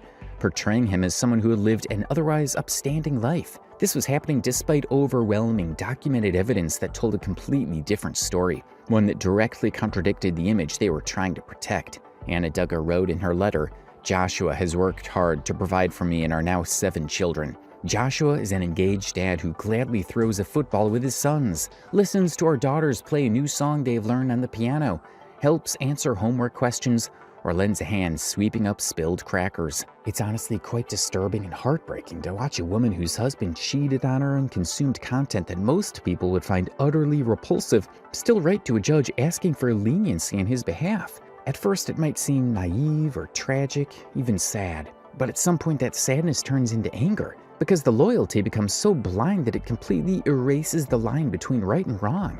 After the sentence was announced, Jim Bob and Michelle Duggar even released a public statement expressing their heartbreak. They wrote on the Duggar website, "This entire ordeal has been very grievous. Today, God's grace, through the love and prayers of so many, has sustained us. Our hearts and prayers are with anyone who has ever been harmed through CSAM. In the days ahead, we will do all we can to surround our daughter-in-law, Anna, and their children with love and support. As parents, we will never stop praying for Joshua and loving him, as we do all of our children. In each of life's circumstances, we place our trust in God. He is our source of strength and refuge. Thank you for your prayers." Some of the sisters also spoke out. Ginger Duggar said she was relieved that justice had finally been served, acknowledging the seriousness of the crimes and the harm caused. Anna, however, has continued to stand by Josh, refusing to fully confront or accept the reality of who he truly is. Specifically, you said you haven't seen or spoken to Josh in 2 years. If you were to talk to him, what would you say? It's so tough to speak about. My heart, it really breaks for the victims and their families, and so that is always in my mind and on my heart. But my prayer for my brother is that he will repent and truly be broken over his son. I'm grateful that justice is being served, and I think that that is the best way that I can love at this point, is just to pray and ask God to do the work that only he can do in his heart. And this is where the Duggar story truly ends, not with a shocking headline, but with a quiet, uncomfortable truth. For decades, the Duggar family sold the image of moral superiority. They preached family values, purity, obedience, and faith, while behind closed doors, those same values were being used as tools of control. Control over women, control over children, control over the narrative. When abuse happened, the priority was never justice or healing. It was the protection of the system and the men at the top of it. Josh Duggar didn't exist in a vacuum. He was raised in an environment that taught boys they were entitled to authority and forgiveness, and girls that they were responsible for men's actions, desires, and sins. For their heart, too. I think I don't look at it as much as dating as I do looking for a lifelong partner. And I think that you can give your heart away to so many. And I think that if you're going to give your heart away, you need to be giving it to someone who's going to love you and care about you, and not someone who's going to simply get carried away with their emotions. Our goal is for each one of our children to find that special person, just like I did. And we really believe that God's created that person already for them. Time and time again, when Josh crossed a line, the response wasn't accountability. It was excuses, secrecy, and another chance. And every time he was shielded, the harm only grew. What makes this story even more disturbing is that the warning signs were never hidden. They were broadcast on television. The parentification, the obsession with modesty, the emotional suppression, the belief system that demanded silence and submission, especially from women and girls. Individually, these things were dismissed as old-fashioned. Together, they created a perfect environment for abuse to thrive. And even after a federal conviction, after undeniable evidence, after a sentence of over a decade in prison, the instinct to protect Josh remained. Letters were written, statements were released, grace was still extended to him. Meanwhile, the women who lived through the consequences were left to quietly pick up the pieces. This is the transcript of the interview Jim Bob gave to the police after his arrest, and it tells us what we've been seeing for far too long: the blind need to protect Josh. You lived on Johnson Road. Question: can you explain to the court the layout of that home there on Johnson Road? Answer: it had 3 bedrooms, 2 baths. Question: in 2002, approximately how many children did you have? Answer: in 2002, we probably had, I think it was like 13. Question: whenever Josh came to you to talk about his inappropriate touching of his sisters, did you live on Johnson Road or did you live in the new house? Answer: Johnson Road. Well, I like to say too that, this was something for a young man to come forward. Question: Mr. Duggar, do you remember making or doing an interview with Megyn Kelly back in approximately 2015? Answer: yes. Question: and during that interview, did you speak to Megyn Kelly about things that Josh Duggar, your son, had done to Jane Doe 1, Jane Doe 2, Jane Doe 3, and Jane Doe 4? Answer: yes. Question: is it true that Josh Duggar came to yourself and your wife Michelle in approximately 2002 to disclose that he had inappropriately touched a minor? Answer: correct. Question: can you please tell the court what Josh told you? Answer: he had told me that he had touched some of the girls, like when they were sleeping, like on the breast, or like over their clothes. They didn't wake up. Question: so he made those statements to you. What did you do? Answer: I can't recall exactly how he said it.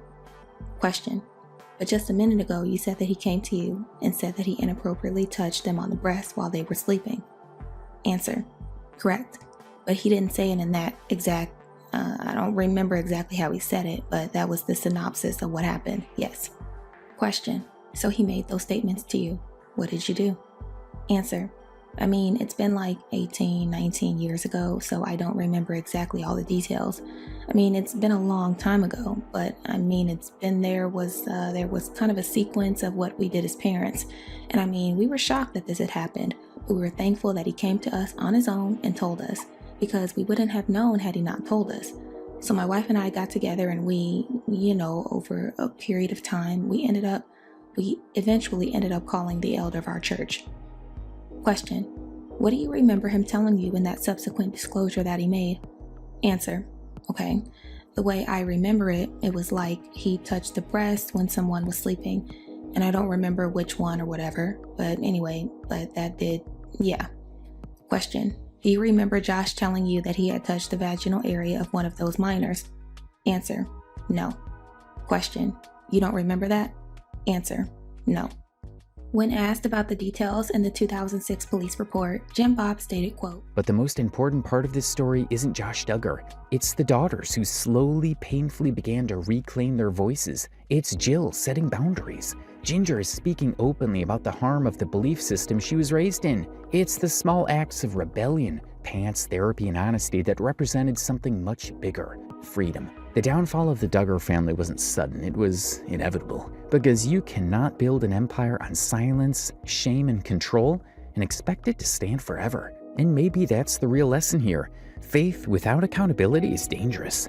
Family values without protection are hollow. And when image matters more than truth, collapse isn't a possibility, it's a guarantee. For years, the Ace family has presented itself as the definition of the American dream family. A young couple, beautiful children, luxury cars, massive mansions, and a lifestyle that millions of fans watched every day and wished they could have. On camera, everything felt perfect. But behind the scenes, a very terrible story is unfolding. A story filled with failed businesses and home crisis. He was not a licensed contractor and he was using someone else's contracting license, and we were unaware of it for 2 years. Angry fans who didn't receive what they paid for. Disturbing allegations of scam and fraud. And multiple serious lawsuits that almost destroyed one of the most influential online families. Each controversy raised the question, was it bad luck or a well-deserved repercussion?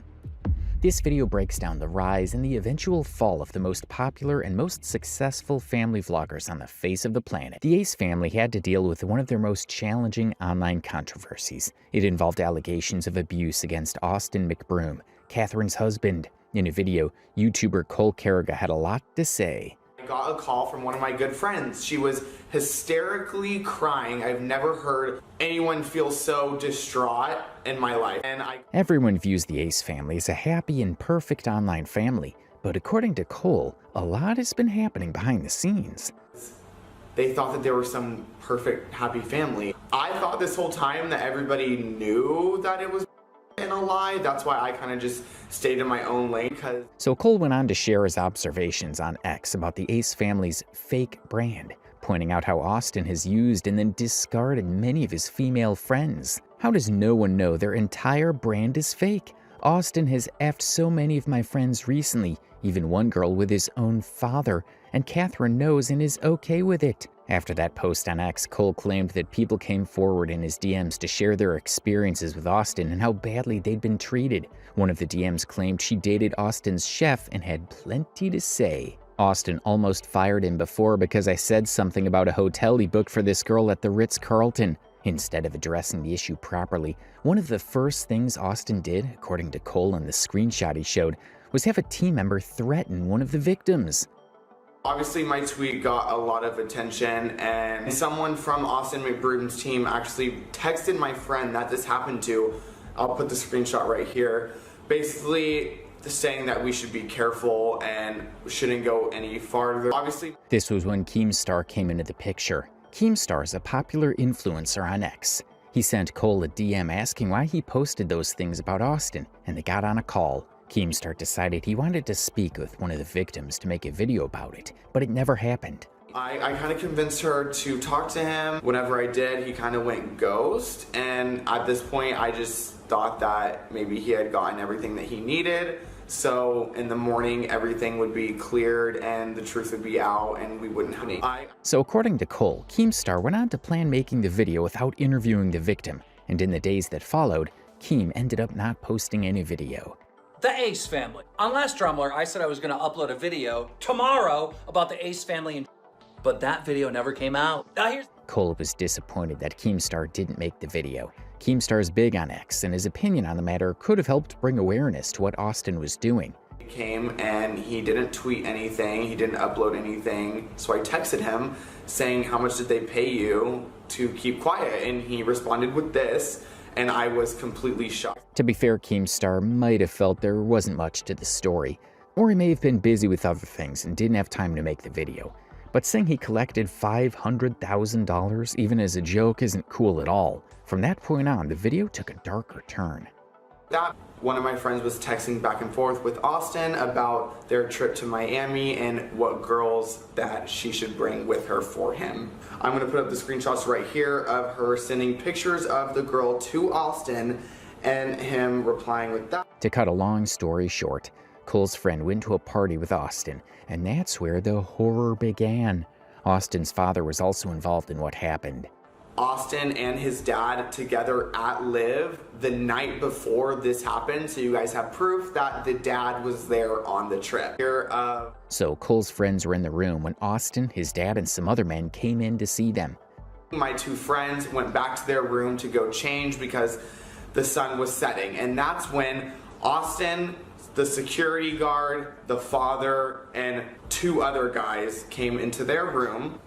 There's no concrete footage or evidence that this happened. Cole's friends claimed they did not give consent to what the men did to them that day. One thing people noticed was how comfortable Austin's father seemed throughout it all. What kind of dad wants to have sex together beside his son? Disgusting. That she repeatedly said no multiple times, over and over and over, to the point where she started crying, begging them to stop. That's when they forced themselves in her, and I will insert the photos of the blood and told me. For obvious reasons, I won't be adding the images or footage of the bedsheet here. One of Austin's friends texted one of the girls a few hours after the encounter asking if they were dead. June 22nd, right after they raped her, saying, "What up?" Then they didn't reply because they're obviously traumatized. And then 2 more texts saying, "Did you die? Are you dead?" On June. To make this story more believable, Cole called his friend to share her first-hand account. Most of the remaining audio from this victim is too graphic for me to share here. Like basketball player friends comes in the room too and is like trying to do the same thing, touching us. As we're naked, we're literally naked. And, you know, we're not like pushing them off because... The $500,000 issue is what made Keemstar decide to make a video to defend his reputation. In the video, he admitted that Austin isn't faithful to his wife. That Austin cheats on his wife. And the reason why I personally think that is because so many YouTubers that I've talked to have told me that. They told me he has his own separate house that he takes girls to, hooks up with, and makes them sign contracts not to say anything. One of Keemstar's excuses for not making the video was that most of the victims didn't want to expose Austin. Maybe because it was consensual or because of a contract they signed. Guys have been begging me to make a video on it, so we finally tracked down one of these alleged girls and they were coming on for an interview because none of them ever talk. And of course, the day to do the interview, she did. But if you remember, Cole claimed that Keemstar disappeared when an interview was scheduled with one of the victims. So who are we to believe? I kind of convinced her to talk to him. Whenever I did, he kind of went ghost. And at this point, I just thought that maybe he had gotten everything that he needed. So in the morning, everything would be cleared and the truth would be out and we wouldn't have any. Keemstar claimed that he contacted Austin for more information about the assault allegations, but he quickly shifted to attacking Cole and claiming that Cole wanted the world to think he had an affair with Austin. I start getting random text messages from this random number who claims to have proof that Cole Carrington and Austin from the Ace family had an affair together, and they're sending me screenshots with like the number blocked out. Keemstar is also trying to suggest that if Cole truly had an affair with Austin, which he believes is a lie, then the assault allegations could be personal and have nothing to do with seeking justice for the women involved. Keemstar made sure to say that the victims in his DMs were set up by Cole for selfish reasons. Having a friend text me to make up this whole story for clout. Like, he's trying to trick me into releasing a story that Cole and Austin from the Ace family are together.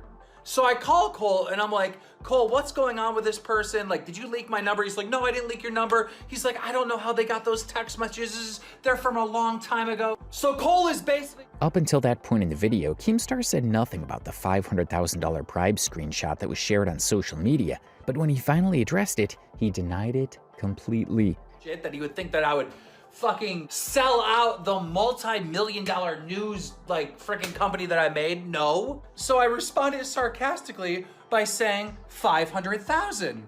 He literally... In the hours that followed, Keemstar posted a tweet addressing the $500,000 reply he sent to Cole, claiming that Cole intentionally ignored his follow-up message, saying he was being sarcastic. $500,000 as a joke, he literally does not respond. And if I was paid $500,000, why the F would I tell Cole when obviously he wants to ruin the Ace family? In the video he posted, Keemstar said he couldn't clearly say that Austin and his father didn't do what they were accused of, but his main issue was with Cole and what he called Cole's antics and alleged lies. I am telling you, and it's important for me to tell you my experience with this guy, since he is the source of this, and this guy is a clout-chasing, lying piece of... It's very important that this information is... Some people believe that Keemstar was in bed with the Ace family, especially given how casually he called Austin about the allegations. Sound like you're in good with the Ace family? While most people understood where Keemstar was coming from, others took issue with the fact that he seemed more focused on Cole's personality than on the victims. This person said, "And you still find a way to talk about Cole and barely the victims. Imagine sticking up for a rapist, the disgrace family." In a follow-up tweet, Keemstar claimed he had seen more credible evidence suggesting that the assault allegations against Austin might be valid. He posted, "I got more information privately, and I'm actually starting to more believe the rape story." You'd think a post like this that would make people view his efforts more positively, but it only made things worse for him. That was because some of the replies under Keemstar's post need to stop focusing on Cole now and just get to the bottom of these allegations. After Keemstar had allegedly softened the ground for the Ace family, the family members started coming out one after the other to react to the controversy. Catherine, Austin's wife, made a post on X that seemed to make light of the whole issue. "I literally died of laughter, along with everything else that comes up." Like Catherine, Austin also seemed to make light of the situation by talking about travel plans with his wife, and the reply he got here was spot on. "I think Catherine Pays and I are due for another getaway trip. Where should we go?" The responses they got from people said a lot about how they felt about their responses to the allegations. Catherine didn't know better but to post a stupid tweet, "Y'all go unfollow their asses and destroy their money-hungry career." On October 15th, 2019, Austin posted a tweet, "I hope you really all understand what's going on here," and posted a longer statement in the attached images. In the image he attached in a tweet, Austin was insinuating that he's a victim of extortion, defamation, and slander, meaning he's claiming someone, most likely Cole, is trying to pressure him for money or damage his name with false claims. The second screenshot is from Austin's tweet. It's from someone named Leslie, one of the women he previously had an encounter with. She claimed she was one of the women Cole contacted. "I feel like this video was made for the wrong reasons, and this wasn't Cole's story to tell. Cole even texted me saying we could potentially get paid $100,000 from this." Leslie was basically saying that Austin isn't to blame and that he didn't assault her. She also said she didn't want to speak publicly, but felt forced to because the story was spreading and she wanted her side on record. Most viewers still didn't side with Austin, even after her post. This person said, "So you're admitting you did cheat on Catherine? LMFAO, Austin, you don't even know what you're saying anymore." But how did Cole respond? According to the Distractify platform, Cole admitted that he had a motive for what he did. He also admitted on Twitter that his initial motive for releasing the video was for money, but that he can acknowledge that was wrong. That tweet is no longer available on X. Cole went on to say the matter is now in the hands of the police. After that, the story faded into the background, but more accusations started coming out against Cole. Austin's extortion claim was backed up by a chat between Leslie and Cole that was leaked on social media after Leslie exposed him for hypocrisy. The point of this is to scare them into them paying us off, because they paid Drama Alert $500K. Keemstar is the face of Drama Alert. Drama Alert is a YouTube drama news show that covers controversies happening online, especially involving YouTubers, TikTokers, and streamers. Cole believed that Keemstar was paid not to post the video we talked about earlier. While Austin isn't a saint himself, Cole also has a questionable reputation and has been accused of scamming in the past. Cole Kerrigan is actively scamming his fans $100 at a time for shoutouts. 3 victims have already come to me. There are lots of screenshots and receipts out there about Cole's scamming antics, but Cole isn't the focus of our video today. Although about 3 to 4 years after the abuse controversy settled, Cole came back online to accuse the Ace family again, saying he wanted to clear his name. So since the Ace family broke up, I think enough time has passed for me to clear my name. You guys remember this little video? Cole revealed that he was paid off by Austin and his team to back down from pursuing the family. Was posted, Austin and his team posted a statement calling me a liar, and to this day I get called a liar when it comes to accusations because I outed him and his dad for my friend at the Cole's image took a major hit because it looked like his motive for going after Austin was money, but he goes back this time to deny this. But I just want to say, after that happened, Austin hand-delivered me $40,000 cash just to not say anything after his team posted that and to delete my video. Here's some proof, but if y'all want a more in-depth story. How does a handful of cash prove the money came from Austin? That could be any image taken from the internet. This feels like another attempt by Cole to draw attention. Here's what he says made it justified for him to take the money. And at the time I needed the money, so I guess you could say I deserved the hate because I could have went on a podcast and cleared my name, but hey. A lot of things were unclear. If he really signed a non-disclosure agreement, I don't think Austin's team would be foolish enough to include an end date in the contract. These are the kinds of questions people have been asking, and obviously people want to know more about it. So Cole made another video. In the video, he explained the demands from Austin after the payment was made. We'll get into. Delete the video, post a number of tweets apologizing to him and his family, and basically never talk about it or deny it again. And I will show the contract right here so you guys can pause to look. Cole told those viewers not to see him as a bad person because the video was deleted 2 years after it was posted and the damage had already been done. But what led to Austin's team stepping in was Cole's desire to go on a podcast. I was gonna go on a podcast to clear my name finally. Collecting money from the Ace family was always Cole's aim, and when Austin's team reached out to him, his mission was accomplished. So some of Cole's fans, who are just as compromised in integrity as he is, said this: "I fear in this economy, I would have taken the money as well." In the video, Cole claimed that Leslie folded under pressure from Austin's team, especially because she had signed a contract before getting involved with him. Once it was literally trending on Twitter, that had never happened to her before, poor thing. And she freaked. Unfortunately, Cole didn't address the claims that he tried to extort Austin for money, and he didn't talk about the leaked chat between him and the victim. A viewer also wasn't satisfied with how Austin's wife Catherine handled everything. Catherine is just as bad as Austin, playing victim now that they've been divorced, but stayed silent all these years. But what was Catherine's involvement in all of this?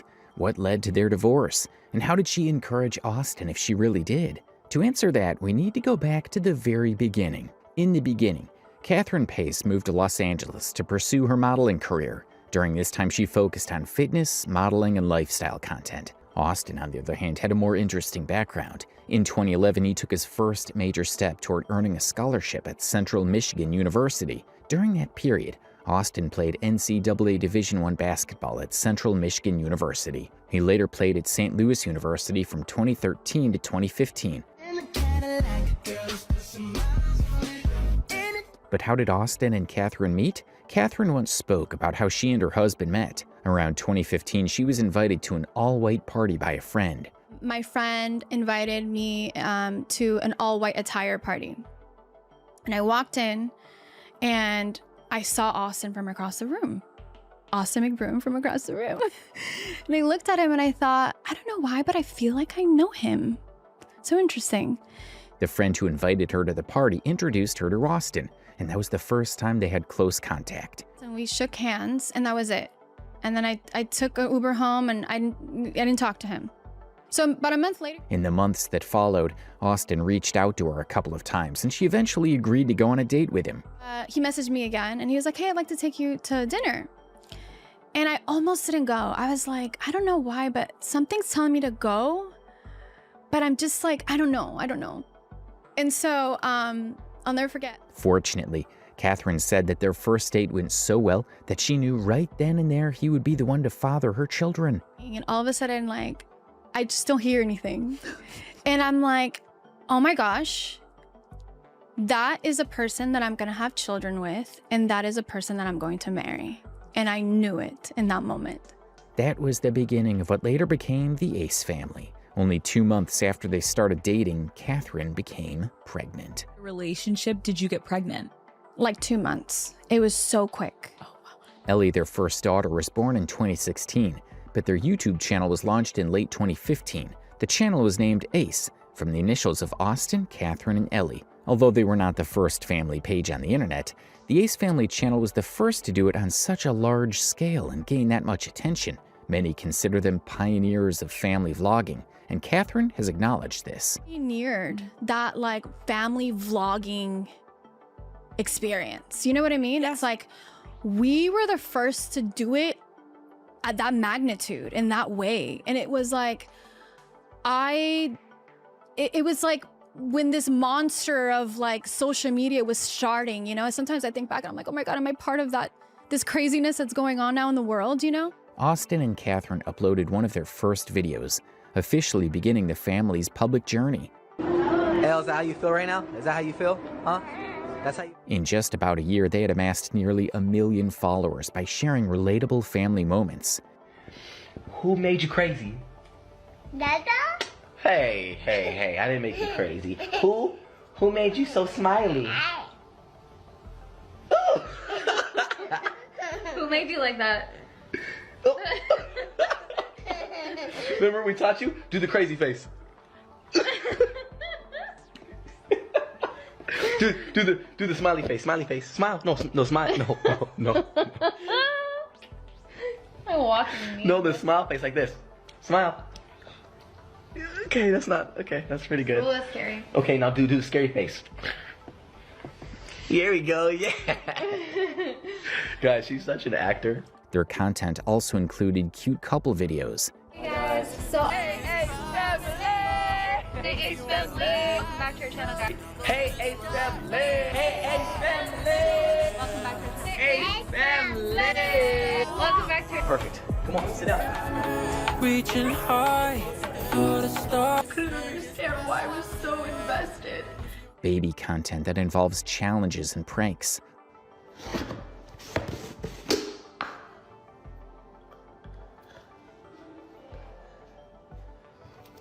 Still boy, can you bring daddy some toilet paper, please?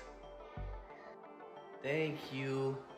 Dada needs that. Oh, I'm sorry. Look at your hand. Look at your hand, the other hand. Right here, look. I'm so sorry. Dada got... I'm so sorry. Here, we'll wipe it off. I'll wipe it off. I promise. I'm sorry. Here. Here's this. Here, let's wipe it off, okay? I'm Daddy's sorry. Daddy's stomach hurts. Is that poo-poo? I'm sorry. After their 1 million milestone around 2017, Austin proposed to Catherine in an emotional video posted on their pages. Just know that ever since I met you, I've been wanting to do this. The day I met you,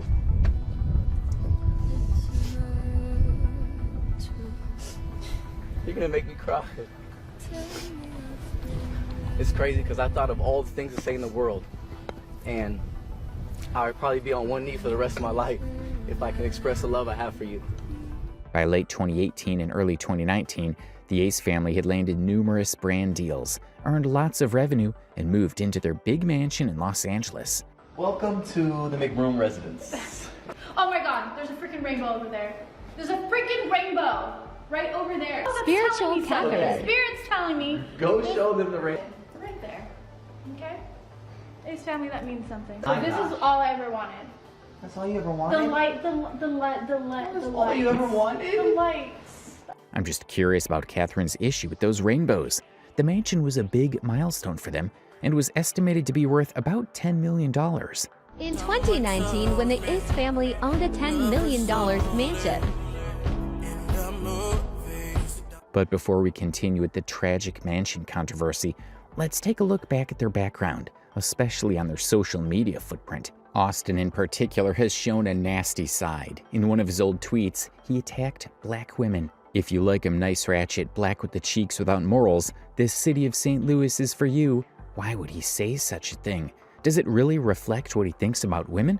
Or was it just a way to get attention back then? It really doesn't matter because there is no excuse for this type of comment. In another tweet, he even claimed that black women from Michigan are worse. Michigan black chicks make California black chicks look like beauty queens. In an earlier tweet from 2011, he claimed that black women are materialistic because of their demand for hair, and even body shamed them, calling him thick AF. To make matters worse, he had to compare black women with white women. St. Louis is scaring me away from black girls. Blondes with blue eyes are looking more appealing. Apart from his admiration for blonde hair and blue-eyed women, Austin didn't shy away from showing his bias and disrespect to Asian women too. I need a massage. Where are my little Asians? Then about a year later in 2013, he posted another tweet directed towards Asian women. I just got flicked off by an Asian lady. Another issue that most people had with him was the use of the word female in his tweets. In one tweet, he claimed that a heartbroken woman should be dead. Females be talking about my heart was broken.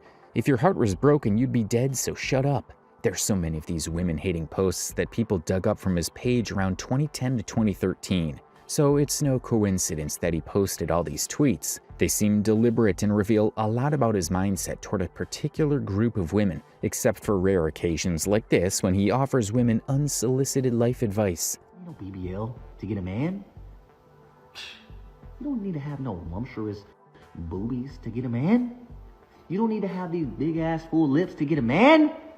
You don't. I don't know who... Little did people know that the outrage over the tweets got to Austin. In response, he didn't really offer an apology or explanation. Instead, he brought his black mother on to defend his tweets. Recently, there has been some people who have said something negative about me and my family. Well, mainly about me. They said that your son is racist. Oh, wow. Towards black people. The fact that his mother is black does not exonerate him from his negative tweet. They went on to belittle what he had posted back then.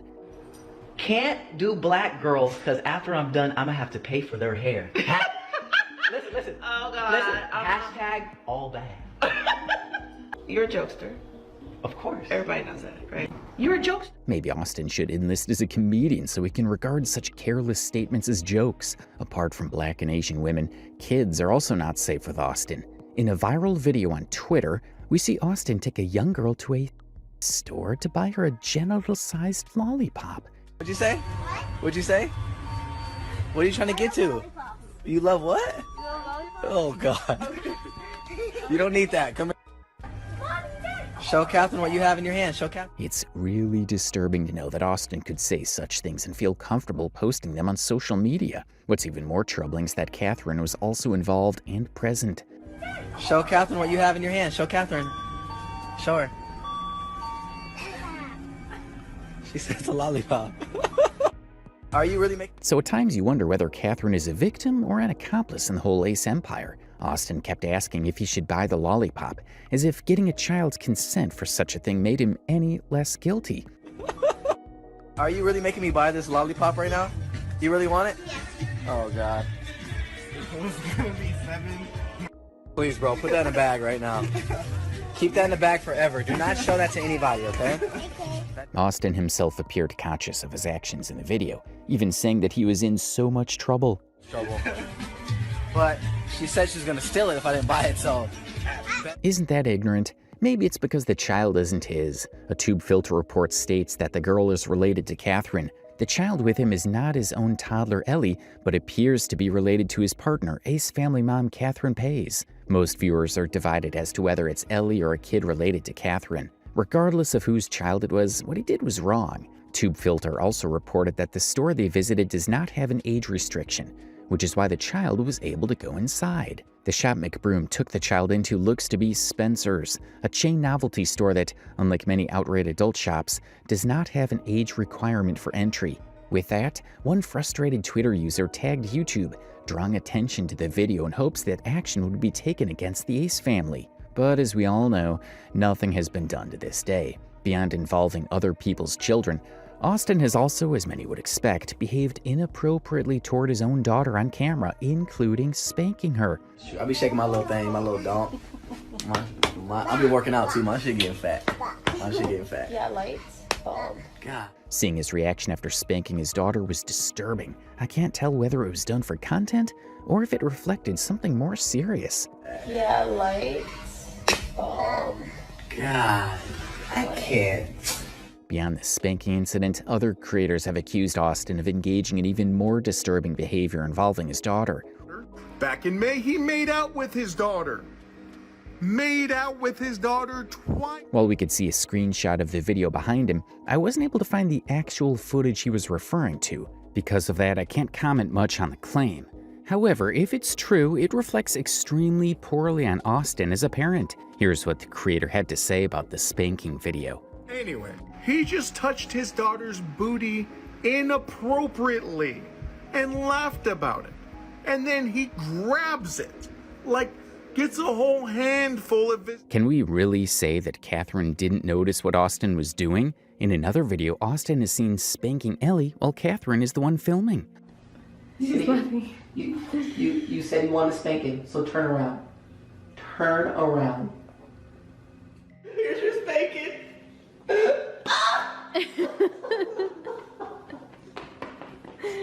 Austin's behavior wasn't limited to his daughter Ellie.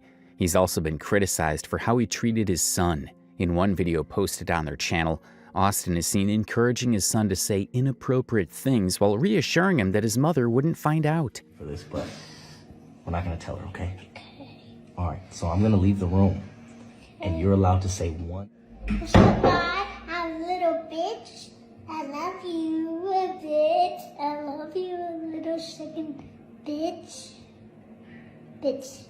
It often seems like views come first, even at the expense of his children's moral boundaries. Strangely, many viewers reacted positively to the video, possibly because of how the child said it. For now, let's put Austin's antics aside and focus on the mansion controversy. Both the interior and exterior of the mansion were breathtaking, truly befitting a family of their influence. So we went to see the Ace family house after they moved out.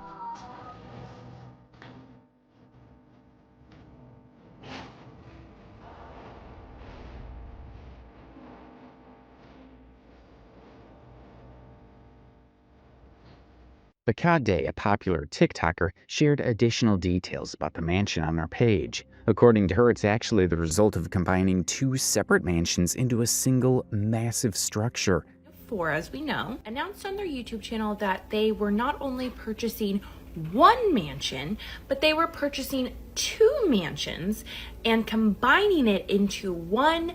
In another video, Austin admired this fact. So what happened was Austin found this lot that we both fell in love with.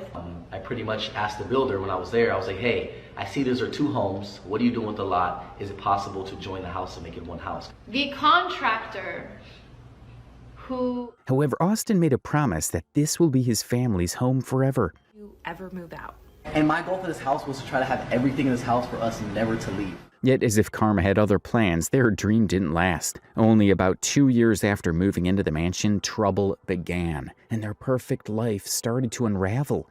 It all began with a single phone call. And I get a phone call. It's my father-in-law. He said, Catherine, the house is under foreclosures all over the news. And I'm like, what do you mean? What do you mean?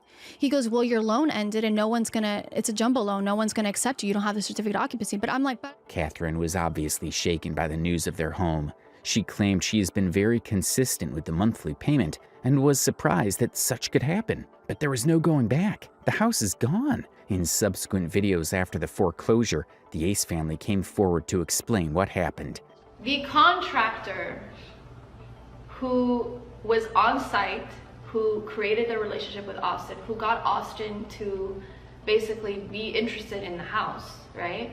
The guy who was there every day, he was not a licensed contractor and he was using someone else's contracting license, and we were... Catherine claimed that the main issue they had was with the contractor they hired, who was not licensed, and they had ignorantly moved into a home without a certificate of occupancy.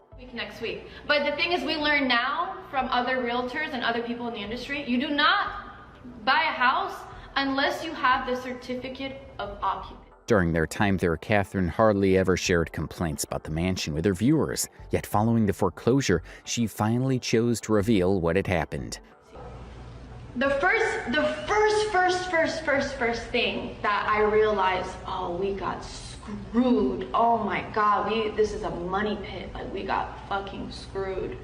Was when we moved into our house, and literally not even 3 weeks in living in our house, my front door. The family's essentially saying that they were scammed by a fake contractor, given a house below the standard they paid for, and are now losing it due to a certificate of occupancy issue. However, the internet has a different narrative. According to Business Insider, the family entered into a contract for the home. Public property records show that Ace Hat Collections signed a deed of trust, a legal agreement between a lender, a borrower, and a trustee for the Los Angeles property on July 19, 2019. According to Business Insider, problems with the property started as early as May 2021, months before the foreclosure in October. This would have been enough time to resolve the issues. By May 2021, the property was at risk of foreclosure. On October 19th, it was returned to the beneficiary. This clearly means that the property was taken from them due to defaulted payments, according to Business Insider. So why would the Ace family tell a different story? Are they trying to save face so people don't know they're in financial trouble? One viewer even pointed out that there's plenty of evidence contradicting the family's statements. One thing, however, was confirmed by the people who bought the mansion. A creator claimed that the new owners had complained about the same issues in the house that Catherine had mentioned. Remember the Ace family's mega mansion that fell into foreclosure after news broke they couldn't actually afford to finish the home and continue living there? Well, it actually just sold to another set of famous YouTubers for $9.3 million. The buyers, Alex and Alan Stokes, better known as the Stokes twins, who need to make some serious repairs. Additionally, the host of the H3 podcast mentioned that the Ace family made sure to take as much as they could before leaving the house, which may have contributed to the damage the twins discovered when they bought it. And some, I guess, agent did a walkthrough of their house, and the house was like gutted. They like gutted the appliance. It says typically owners cannot afford payment. All appliances have been ripped out to try and pay off the bank. The home is in total disarray. It's clear that the family was experiencing financial difficulties, which they attempted to frame for their viewers as nothing more than bad business with a fake contractor. Catherine even confessed that Austin had made poor financial decisions throughout their marriage. 6 figures missing. Where was all the money going? Yeah, there was moments where, I'd see some money coming out and it was, to pay this, pay that. And it was like, Other creators had also been aware of the looming foreclosure well before the family was officially given a notice to vacate. Why have such a big pool if you're not going to do nothing with it? A video even went viral of this entire situation, filmed from the neighbor's perspective. Some other creators have claimed that the fake contractor was not depositing their monthly mortgage payments, which supposedly led to the foreclosure. However, this explanation seems highly unlikely. Home is foreclosed on. It is because the individual who took out a loan with a bank for their mortgage for their home is not paying. But one of the major controversies the family faced while living in the mansion involved their pool. Austin thought it was a good idea to drive his jet ski in the large swimming pool. Splashing out of his pool and going into his neighbor's property.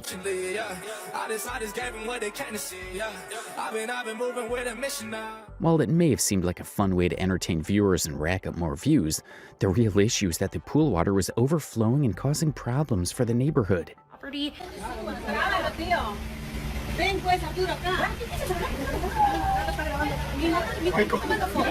Stop!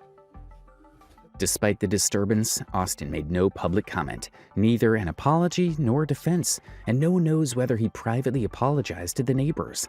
Someone told me love was only in the mood.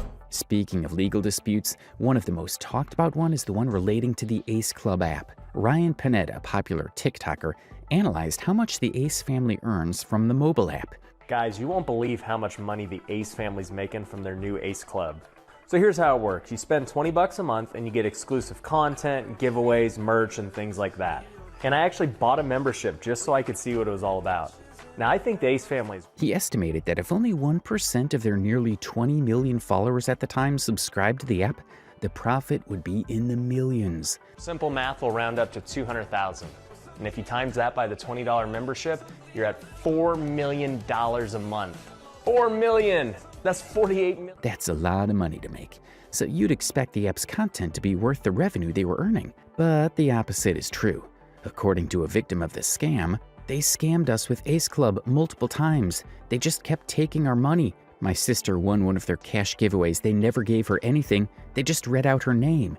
Then they blocked her for some reason. Here's how it worked. The Ace family promised cash giveaways to attract more subscribers to their app. In return, they claimed they would pick a winner to receive the cash prize. It turns out it was all a scam, or at the very least, terribly deceptive. A creator on YouTube posted a video where they were making these promises to their viewers. Welcome to our new world, where we're doing raw, uncut, uncensored, exclusive content we're only going to be seeing here. We're also doing major giveaways every month, whether it's giving away $10,000, buying someone a car. We're also giving away the first Ace family. So many promises. $10,000 is no small amount of money, which can make gullible people, especially youths, think they have a chance of winning it. A trip to Disneyland with the Ace family, or even a car. Another thing you notice is that the app's template is very similar to Logan Paul's. You could be the lucky winner of a fully paid vacation for you and 3 friends. Ooh, if I had 3 friends, that would be awesome. I want to join let's see, $20 a month, so pretty much the same as Logan. This same money promise tactic was used when the cash prize for the Ace family charity game was given to someone close to them. Y'all are some true friends, true teammates. The fact that y'all came out means so much to me and my family. I appreciate every single one of you. Hey, tell them what just came out, Chris. Tell them everybody gotta get that new album. The Ace family held their first charity basketball game at the Staples Center in 2018, followed by the second in 2019. Let's go. Go.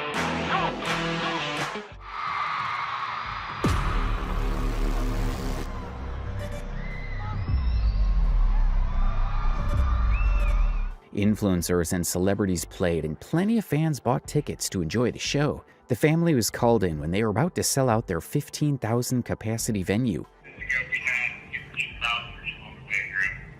15,000. Oh my god! 74 tickets left? 74 tickets left. Oh my 74 God. tickets left? Done.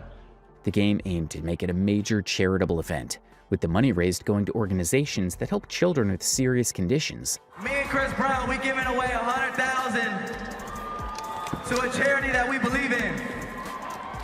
But where and how did the controversy start? People began complaining about the $100,000 prize that was promised for charity, especially since the charity organization receiving the money was where Austin's father worked. Here for $100,000 to an organization that is dear to my heart. I've worked there for 10 years. Even popular creators talked about this conflict with their viewers, stating that a neutral organization would have been more transparent. But this event was not actually a charity event. The donation at the end of this charity event went directly to Austin McBroom's father's nonprofit company. This creator went on to claim that Austin's father's organization is a nonprofit, not a charity, which makes the whole situation suspicious. Nonprofit organizations and charities are not the same thing. After the game was over, Catherine and Austin presented a endorsed check in the amount of $75,000. But many people wondered. To this day, the Ace family has not provided any clarification regarding these questions. But there was something, or more accurately, someone that most people missed at the event. It was Austin's mistress. All we gotta say is next year gonna be that much bigger. All right, we got one more special treat for y'all. There's a lot of backstory regarding his mistress, her relationship with Austin, and the Ace family's eventual divorce. More on that later in the video. For now, there's another scam that has plagued the internet for a while, the Silly Juice controversy. The Ace family launched their own juice, Silly Juice, and many fans have not been happy with it. Some people haven't gotten their orders. This is the same for the Ace Club. Many people have been scammed from that too. So what's this Silly Juice all about? In August 2020, the Ace family launched 6 flavors of juice called Silly Juice, and it was promoted by popular celebrities. Ooh. How we juice, man? You really made juice. Dang, it's tough right now, huh? Bro, you're the next Kool-Aid. The brand sold out within hours of production. This massive influx of orders led to a lot of disappointment. In addition, one of the issues people had with it is the labeling and nutritional content. A Reddit post read, "They're claiming that a 10-ounce drink that contains upwards of 37 grams of sugar and 38 grams of carbs is only 150 calories. This content creator flat out called the whole thing a scam because of the prizes the family promises to their fans in exchange for the patronage of their business.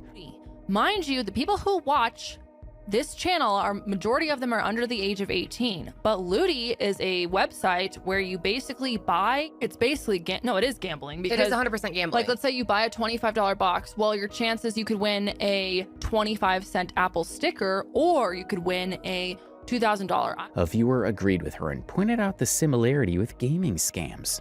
Pretty sure gaming channels have been banned over promoting virtual loot box schemes like this. Nothing of the sort happened. There were no repercussions or YouTube strikes. However, another business venture they stepped into almost brought the family down after a serious lawsuit was initiated. Help my skin out. Also, I doubt Catherine's watching this, but if you are, congratulations on your new brand. I'm so excited to see where Catherine launched a new skincare business in 2020 with TBL Cosmetics in charge of operation and management, while Catherine will be the face promoting the products. This worked well until success came and drama began. According to Business Insider, YouTuber Catherine McBroom of the Ace family attempted a coup of a company, legal complaint says. No one knew the background or the conflict that happened behind the scenes, but the company claimed that Catherine conspired with friends and family to take over operations against their initial agreement. Under a section of the initial complaint titled Catherine McBroom's Attempted Coup, TBL alleges that soon after 1212 Gateway began to grow and exceed its financial expectations.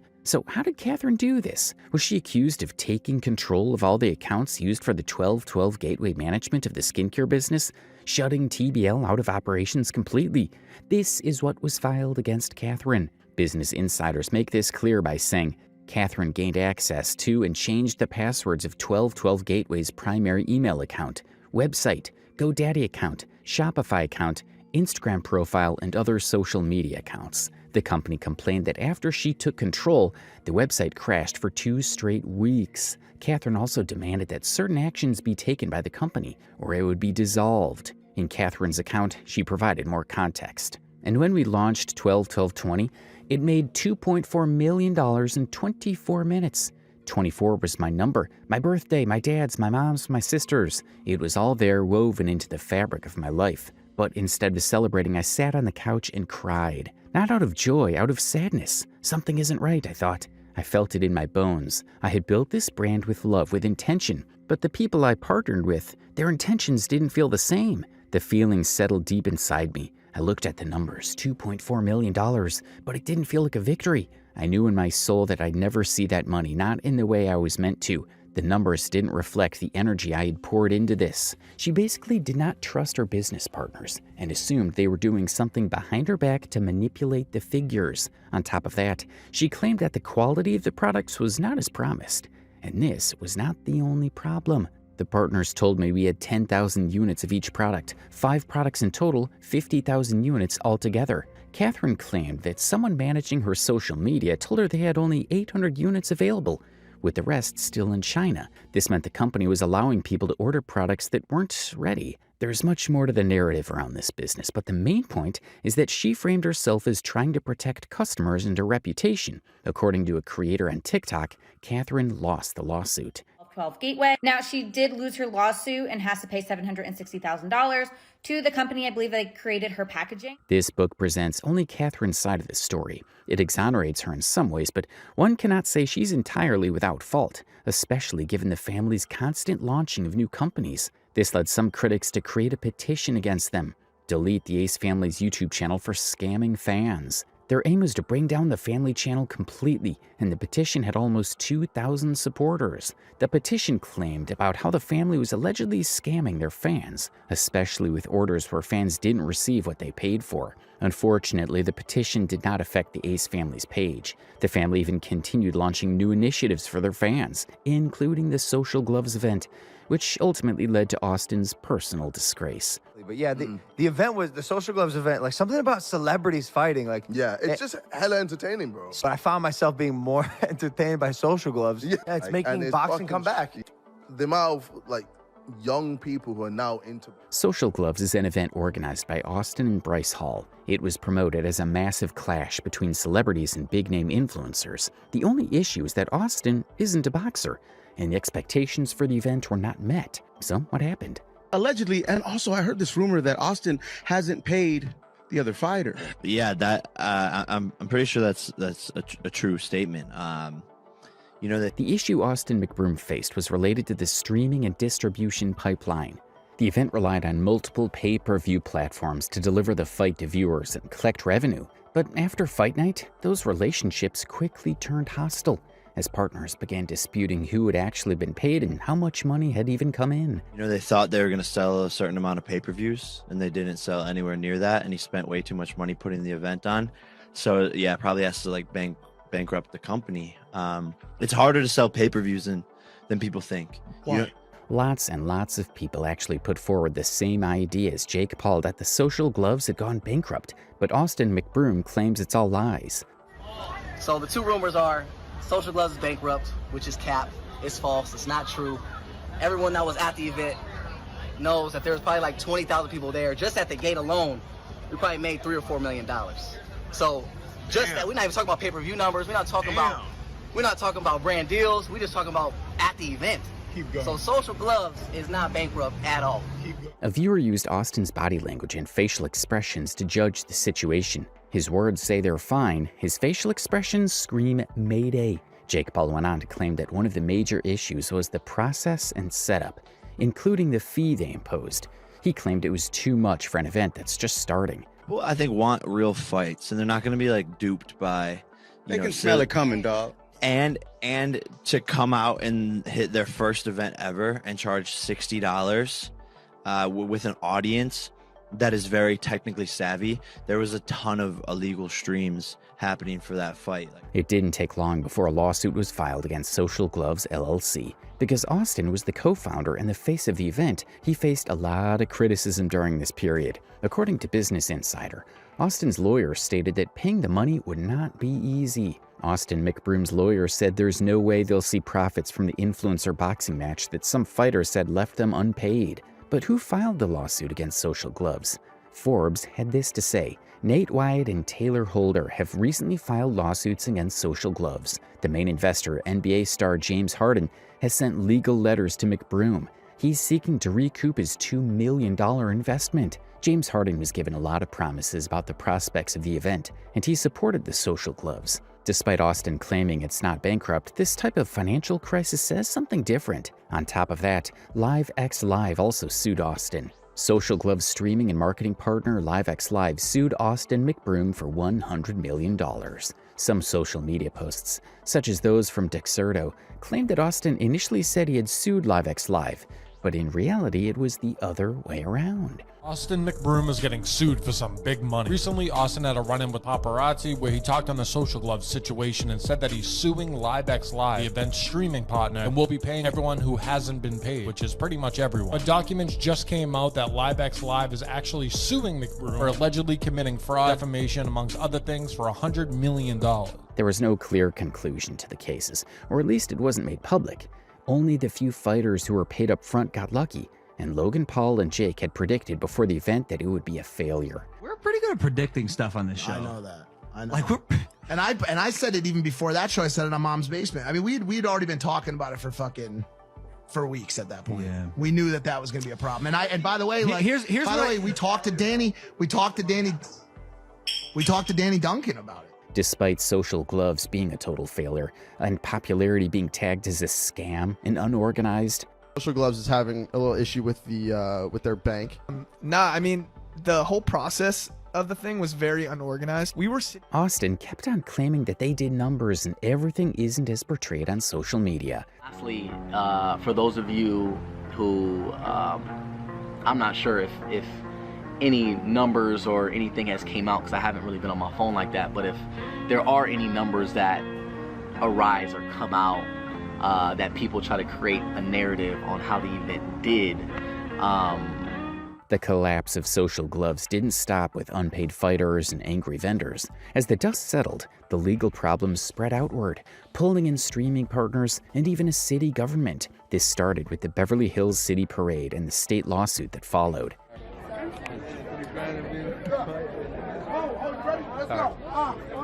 I was born to fly. I was born to shine. Straight through my eyes. Versace on my glass. Now, all of these scams, bankruptcies, and allegations are connected. They all occurred between 2019 and 2021. Catherine's 1212 Gateway lawsuit, the Social Gloves lawsuit, and their home foreclosure. Many have suggested that these financial disputes would put the family at a disadvantage, which contributed to them not meeting their mortgage obligations and ultimately losing their home. T-Spill, a YouTuber, summed it up pretty well. How do you go from having $25 million at your disposal to getting evicted? Well, I'll let you know how. Lawsuits, and lots of them.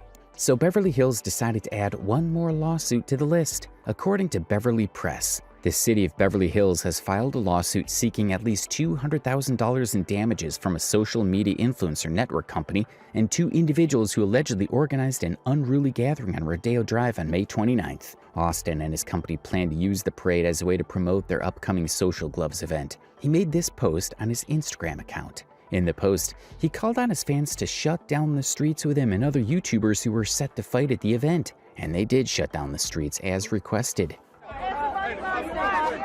I'm looking for my sister.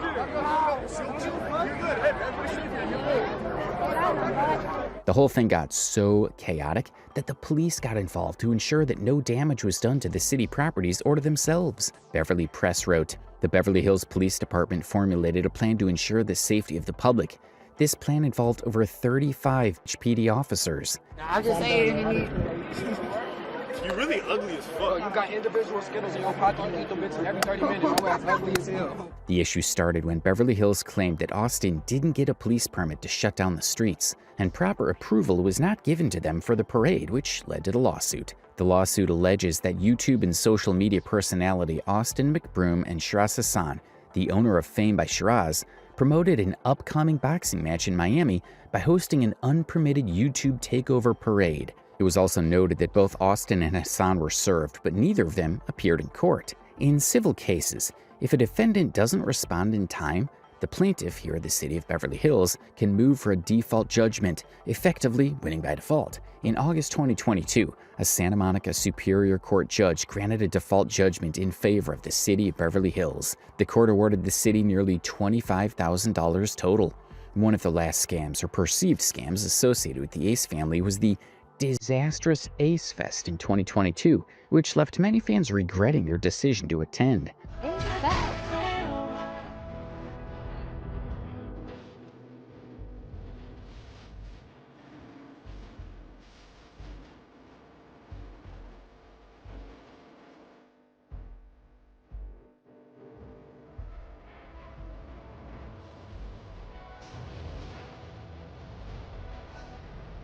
Waited 4 hours to meet them. But so was it. And it happened. Dreams do come true. I felt all the love. The fest was advertised as Disneyland meets Coachella, so one would expect a lot from it. Not to mention the ticket prices, which ranged from around $100 to $500 for VIP access. That's a lot of money for a festival, don't you think? The promo video used for Ace Fest also had some issues. A page on TikTok exposed how they copied an old advertisement for their event video. And to top it all off, they got caught stealing their promo video from a freelance videographer and tried to pass it off as the Ace Fest. The video was copied from an old video that was posted years ago. The similarities between the two videos are indistinguishable. You guys, they took footage from the San Diego Fair shot by a couple named J.M. Mac Films. This footage is over. Apart from the promo video, the family used a flyer that went viral on social media. The flyer advertised an event that was meant to be special, including a lot of free items for those in attendance. They even promised free live performances from unnamed celebrities. But did that happen? No performers, no entertainment, nothing, just a little speaker from probably Walmart. That's just one of the issues with the event.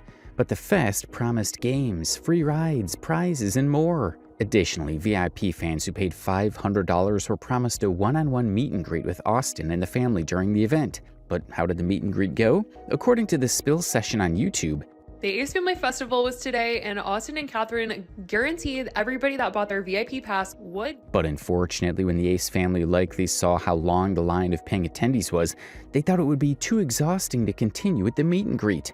The meet and greet was from 12 to 10 p.m. and Austin literally went on his Instagram story and told people that they could get out of line and come back later on in the night. If you wait in the line for hours, you can always come back when the line is shorter and meet us. We're gonna be here till 10. This never happened, and many fans who paid to meet the family were disappointed. Earlier, when the event started, some people took pictures of the grounds and how empty they were. But by the evening, the place started to fill up. Those fans who arrived later had to pay for parking, even after Austin claimed there would be free parking. Ivan Steff, a TikTok creator, exposed this clearly. Advertise. Not only did Austin lie about free parking, Great parking. Free parking. The event itself wasn't very organized, and many things didn't go as planned, such as tents falling during the day. What finally broke the camel's back was a video from the H3 podcast where the whole Ace Fest scheme was exposed. It turned out that there was another fest going on in the same location the family picked for the event. Ace Fest is on July 9th. That's the best I got for resolution. At the same exact location, there's a big festival called the Antelope Valley Summer of Soul Festival. Same location. The Antelope Summer Valley Fest took place at the same location and time, but cost only $15, while Ace Fest tickets ranged from $100 to $500 for VIP. Same time. Admission costs $15. Ace Families is $100 per ticket, and you have to buy a minimum of 3. Right. It's at the same exact spot. Here you can see when they were touring the fairgrounds. Same building. There's no question about it.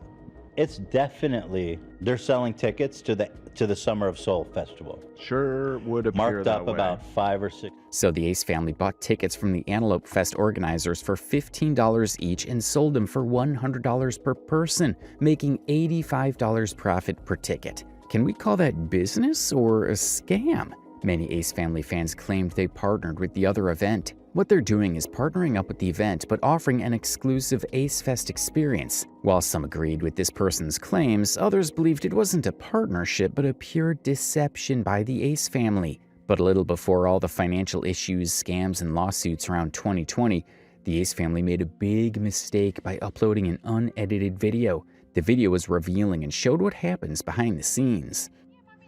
Mommy's holding him. You hit the ball. You hit that ball. He's not gonna come get you. Look, he just wants to say hi. Hey, don't bite. No biting. For years, the Ace family's success rested on precision.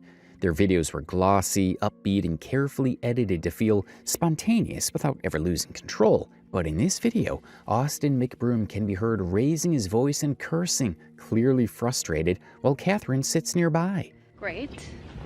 I'll show you kind of what it looks like now. No, we don't want to show him his face. We just want to say, I'll show you a picture of what it looks like. Yeah. So. We nibbled him, and then I'll show. Well, I guess we just pulled up as you can. Yeah. So now we're good. So with that being. Shortly after the video went live, that opening segment was quietly removed and replaced with a cleaner edit. A fan had already screen recorded the original upload and reposted the clip to TikTok, where it spread rapidly. Also, in the unedited video, we could see Austin coaching Catherine on what to say. Go ahead. So what do you want to say? All right, Ace family, today was a success. All right, Ace family, today was a success. We say, all right, guys, we're about to get ready to close out today's video. As you guys, so still got a scratch. It's now. Oh yeah, you're gonna say that. Yeah. Okay. So Still's now up, as you can see. Yeah. And he. Okay. I'm gonna go ahead and close it out right here. So. You gonna get him? So we're gonna go ahead and close it out right here. Another thing about the video is that the whole story appeared to be fabricated. It was made to make it seem like Steele was attacked by their dog, but it seems that didn't actually happen. And he thought he had scratched him with his paw, but I saw his mouth. And so we just have to really. So with that being said, his cheek now looks great. I'll show you kind of what it looks like now. No, we don't want to show him his face. We just want to say, I'll show you a picture of what it looks like. Austin said Catherine should tell viewers that they would show a picture of how Steele's face looked with the healed scratch from the dog. Who knows, maybe they plan to edit the picture to make it more believable. After the backlash over how Austin treated Catherine, she came on X to respond. And yes, Austin and I get frustrated with each other sometimes. It's called marriage. I wish people would stop expecting people to have a perfect life. It's just not realistic. Under this tweet, Austin replied, expressing his love for his wife despite some occasional issues in their marriage. He said, "No relationship is perfect, but the love Catherine Pays and I have for each other makes up for all of the small imperfections." But this isn't the first time something like this has happened. According to one Redditor's comment, there was an earlier unedited video where Austin behaved the same way toward Catherine. Reminds me of their other deleted video where they were filming the intro and Austin got mad and said, "My hair is effed up, good thing I'm not going to be on camera today," while he was holding the kids. All these controversies led to a shift in perception of the Ace family. From fans to critics, there was a clear decline in the channel's popularity and eventually the controversial divorce. But the signs had always been there right from when Catherine became adamant about not having a fourth child. Trying to get rid of my IUD, and like, I don't know why, but I just feel like it's not gonna work, so I have to replace it. So it means we're gonna have a fourth child. No, but Ace family? it was just Catherine also mentioned that she would rather have a pet than another child with Austin. This one? Baby number 4 or what? yeah, next baby we're having is gonna be a dog or a cat. Are we really? Yes. Oh. That's who though? That's me. How can you be done? We both gotta be done to make that work, right? Even on camera, everyone paying attention could see the pattern. Catherine also hinted at a potential divorce in one of their videos. Okay, well, let me tell you something about marriage, okay? So I want to just express something. So when it comes to marriage, you probably will think about getting a divorce or being alone multiple times. Every day! And in another instance, she laughingly questioned why she ever married Austin. You're so fucking annoying. Okay, we're...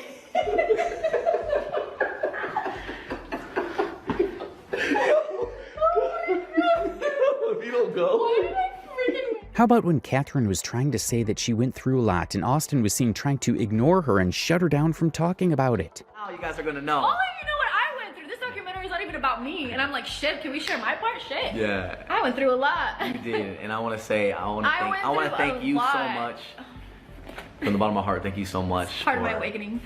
for being there. But what pushed Catherine to the wall was Austin's cheating, which according to her, she began noticing toward the end of their marriage. If a man has enough time to go into the bathroom, he has enough time to cheat. And it just stuck with me. And I thought, does he have enough time to cheat on me? Oh, well, I see him. I'm with him every day. We're co-parenting, we're married, we're business partners. What kind of woman? Even during that time, Austin repeatedly dismissed or ignored the cheating allegations when asked. There's every month there's cheating rumors about you going on. You never address it. Is there a reason why? Catherine has also been in this type of situation in the past. Perhaps because she wasn't certain Austin was truly guilty, she didn't give the person asking any tangible response. There honestly isn't. Okay, one more question. Tana and Trisha are always coming up with cheating rumors against Austin. Do you have anything to say about that? I'm sorry, I don't know who those people are. All of these issues compounded after the SA allegations against Austin began circulating on the internet. But Catherine eventually confirmed that her husband was cheating when they went to a salon to get their daughter's hair done. We go to this studio to get my daughter's first haircut. She was a year old, just getting her first haircut. He's filming and I'm kind of like, I'm taking photos for myself for my phone, you know? And then like a movie, my phone dies. It just goes black. And I look at him without a thought and I go, give me your phone, let me take a photo. As soon as my hand grabs that phone, mind you, I had never looked in his phone. I grabbed the phone and it felt kind of weird because I'm like holding his phone, right? Alex, as soon as I grabbed the phone, no, like out of a movie, this long text comes through. If you really love your wife, you wouldn't be. Her suspicions were finally confirmed at this point. It was during this period that the two of them had their first real fight, and this influenced their communication toward the end of their marriage. Like when my marriage was going downhill, we didn't have good communication. After they left the salon, Catherine claimed that she ignored Austin for days. I want to say like just a couple months ago, there was a period where Austin and I didn't talk for 4 days. We didn't talk for 4 days. We were so irritated with each other. And I went home and I acted like nothing.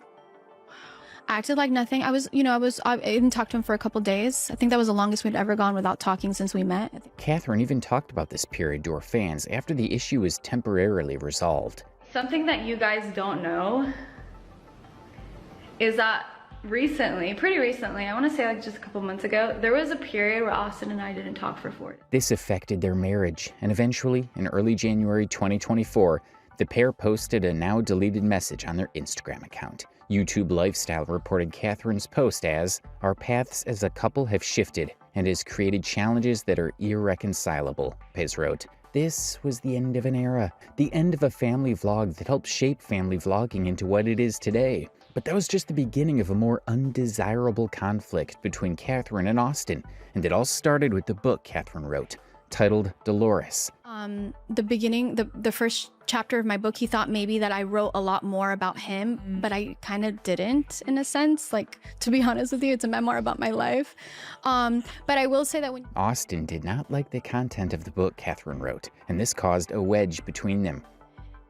I never heard him say the words, I cheated, until about a week ago when that first chapter of my book came out. I've never heard him say the words, I cheated. And when I heard the words, I was like, oh my God. After the divorce, they both moved on, with Catherine finding love again with someone named Igor. Catherine is straight up robbing Igor of his first real dad moment, and the internet is furious. This is her fourth child, but it's Igor's first, and the man simply wants a gender reveal, a celebration, a memory, a moment. And she keeps shutting him down like his excitement is an inconvenience. On live, he's glowing, talking about... Austin, on the other hand, had started a relationship with Alexa. Some questions. I think the first question we should start with is like, how we met. Right? Okay, I'll give you the reins on that one. Okay. Because you kind of like, I feel like I was in another world and you were on a mission, so you should give the story. You think I was on a mission, huh? Yeah. Yeah, I was a little bit on. Before the book launch, Austin was fairly good with Catherine and co-parented perfectly. He even brought a gift for Igor at Christmas. I thought Igor was gonna be here, so I got him a little gift. Oh my God. That is hilarious. Basically me giving my blessing that he's important to the kids. And then he also has some gift cards and stuff in there from. One of the reasons Austin likely felt comfortable with Igor as Catherine's new boyfriend is that Igor isn't anyone particularly special or influential in society. I was thinking about like, what if, right? Like, what if? Like, if she was in another situation with somebody else, talking about Catherine, if she was in a relationship with somebody else that wasn't Igor, and say it was like an athlete, I think I'd be going through it right now. But after the book launch, Austin made some comments that were hurtful. One of them concerned his cheating on Catherine while they were married, and the reasons he gave for doing it. Me stepping out of my marriage, I did. I 100% stepped out of my marriage, and it was completely wrong for me to do it. I take full accountability. If I can go back and change it, I would. Taking full responsibility for something like that would be commendable, but Austin went on to blame Catherine for his cheating. But when it comes to her acting like she had no idea what was going on, that is a complete lie. Catherine knew what I was dealing with for a very long time. I would come to her and I would voice how I feel about how I felt like I was getting no affection from her. He made it clear that Catherine permitted him to do what he wanted while they were married, but only on one condition. She said, just don't make me look dumb. Don't embarrass me. I don't know what that means to you guys, but to me it sounds like, go do whatever you need to do. Most of the viewers did not find those comments pleasing. This person said, so it's her fault he cheated? LMAO. Even Catherine on the podcast didn't believe that Austin would say such a thing and denied ever agreeing to such an arrangement while they were married. And that is not true. I never, ever, ever said that. I would never say that. And I would never want my kids to think. Apart from blaming Catherine for his cheating, Austin has also been seen expressing dissatisfaction with her moving on, especially when he was invited to her wedding with Igor. She did invite me to the wedding. She said the kids want me to go. She extended the invite to me, which I appreciate. I feel like I have no reason not to go. My kids want me to be there. I'm obviously going to support. Austin's dissatisfaction was clearly visible in his reaction when he first learned that they were engaged. Now, almost 2 years later, after everything, I can't imagine doing life without you. That's sweet. Now, almost 2 years later, I think she messed up on that. It should be almost 3 years later, but okay. Austin went on to show his fans a post Catherine and Igor made on Valentine's Day and questioned why they had waited so long to announce their engagement, sounding very much like a jealous ex. Okay, here we go. 7 months ago, on Valentine's Day morning, he asked me to marry him. Okay, so it was on Valentine's Day 7 months ago he asked. I wonder why they waited, or why she waited this long to tell us. One of the viewers was satisfied with what they were seeing. I love watching a man who cheated get his feelings hurt. His face was smiling, but he was clearly crying deep inside. Additionally, Catherine leaned further into her spiritual journey when she started dating Igor, as he was also into spirituality. Austin found this comical. Hey, do whatever you want. Do whatever your soul, whatever your chakras are telling you to do. Do that. But always remember the kids first. One of the viewers asked Austin a very serious question. Was he thinking about the kids when he was screwing girls left and right? It must have been a really difficult time for Austin, especially given that Catherine's family clearly loves Igor. And they love Igor, by the way. They love. Igor is a chef. Also, Catherine, despite denying Austin a fourth child, ended up becoming pregnant for Igor. And Igor, being the affectionate romantic and a good cook, often goes out to buy groceries for dinner. Okay guys, I'm here at the Target, and because I noticed we need some new things for the kitchen, so yeah, I'm here to find something like cool, something new. So yeah, and I'll show you guys. Oh, I really need this thing right here. It's gonna help me a lot.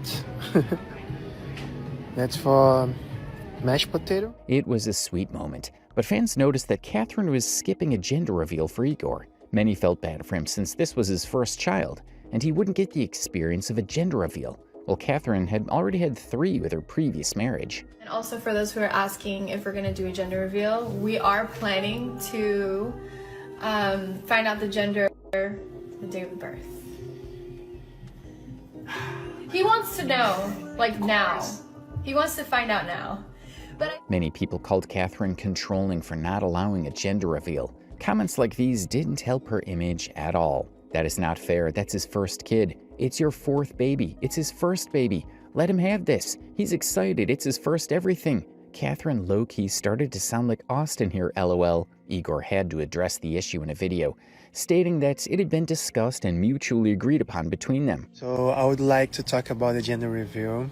There's a lot of people on the internet saying that Catherine doesn't want me to know the baby's gender, but it's actually a choice we made together, right, as a team, as a partner. It was a conversation we had, and I accepted that.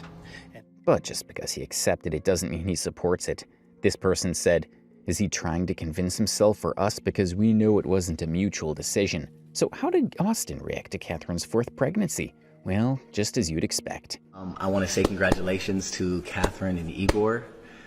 They are having a baby. I know you guys won't let me move on without addressing the elephant in the room. That doesn't look like a man who's feeling too good about what's going on with his ex-wife. I mean, imagine being Austin and waking up to video updates like this on your timeline. Update. Huge. Beautiful. Beautiful. It's not huge, beautiful. Igor and I are going to show you how we make our juice. What kind of juice are we making? All right. Austin also had to navigate parenting his kids from a distance. On one occasion, he became furious when the kids didn't go to school for certain reasons. No, I don't go to school. What? You didn't go to school? No, because Mommy said because we got home really late, she just said we could just sleep in. We talked about that. It must be incredibly frustrating as a dad to see your kids in this situation, knowing you have no control to make things happen the way you want. Austin was careless, and as a result, he lost both his home and his family to Igor.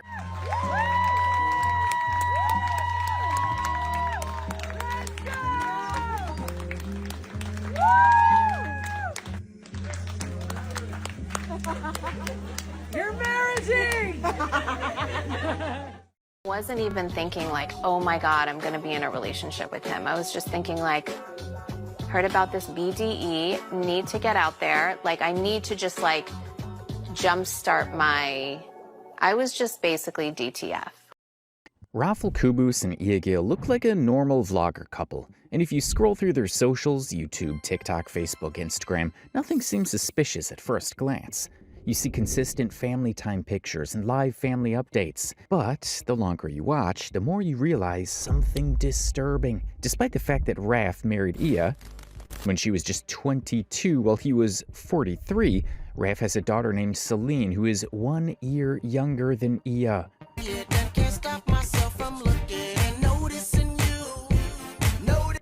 And if it couldn't get any weirder, I thought she was older because she was out at a bar.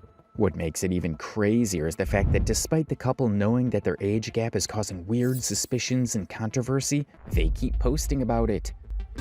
Out to play ball so we could ruin them. So if you don't have the tea of what's been going on with this couple, grab your popcorn, because today I dive into the chaos. From creepy confessions to weird relationship power dynamics, this is the disturbing story of Raf and Ia. At the early stages of their online career, they shared normal couple cute pics, milestones, and shared their engagement. Nothing anyone would consider problematic. But as time went by, it's like they realized that their content was flat. It did not bring in the engagement they wanted, and they made a radical decision to change tactics. They started making reels, and one day they shared about their interestingly large age gap. See, Raf and Ia met when Raf was 41 years old and Ia was just 19. And as interesting as that was, the couple made sure that nobody would forget that.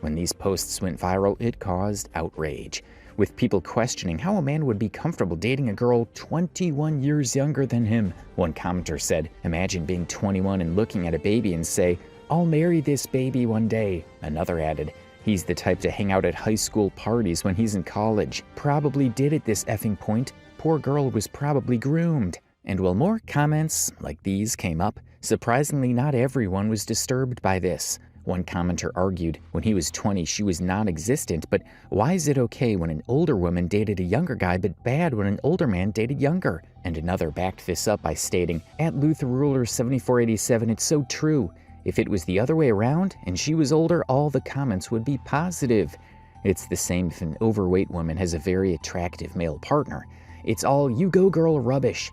But if an overweight man has a very attractive female partner, it's "he must have money" or "why would she be with him?" While this was controversial and had people talking all sorts of things about him, it brought one thing to the couple's channels that was kind of worth the risk to them: engagement. They realized that provocative videos brought more attention, and so they doubled down, posting any kind of clip that would get people talking. Am I the only person who feels like this is a red flag and a train wreck waiting to happen? I feel so bad for this girl.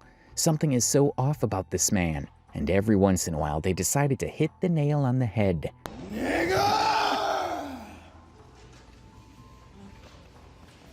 And it worked, because after seeing this post, I think that is one of the filthiest words I've ever heard.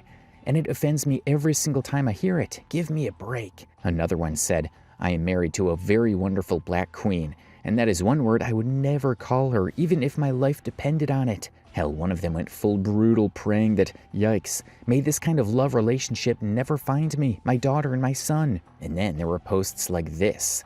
I've seen you in Albuquerque, waiting out of... Now, to understand how things ever got this strange, you have to rewind to when it all began. So I was working and, so I was a waitress. I keep seeing this guy stare at me, he's not even in my section, so I'm ignoring him, so I'm like, I'm not gonna go over. The two met at a sports bar in Chicago when Raf was 41 years old, recently divorced and working as a stockbroker, while Ia was 19, just starting adulthood and still very much figuring herself out. I figured if I stared at her, she was the only cute girl in the whole place. So I figured if I stare at her long enough, I'll get her attention, then she'll come to me. And then finally she starts looking at me, so I'm like... Granted, she went because the club was one of those casual places where people go to watch games, drink, and kill time. A lot, but we met at a bar in 2019. I thought she was older because she was out at a bar. What's strange was that they've said multiple times that neither of them asked the other's age right away, which already raised eyebrows later, but at the time they didn't see it as important. I didn't even know how old he was when we started hanging out. We just hung out. Raffle has claimed he assumed Ia was at least 21 because she was out at a bar. You know, since we did meet at a drinking establishment where people are supposed to be 21 and older. Unlike here in Poland, you can be 18. Right. Ia, on the other hand, has said she knew he was older, just not how much older.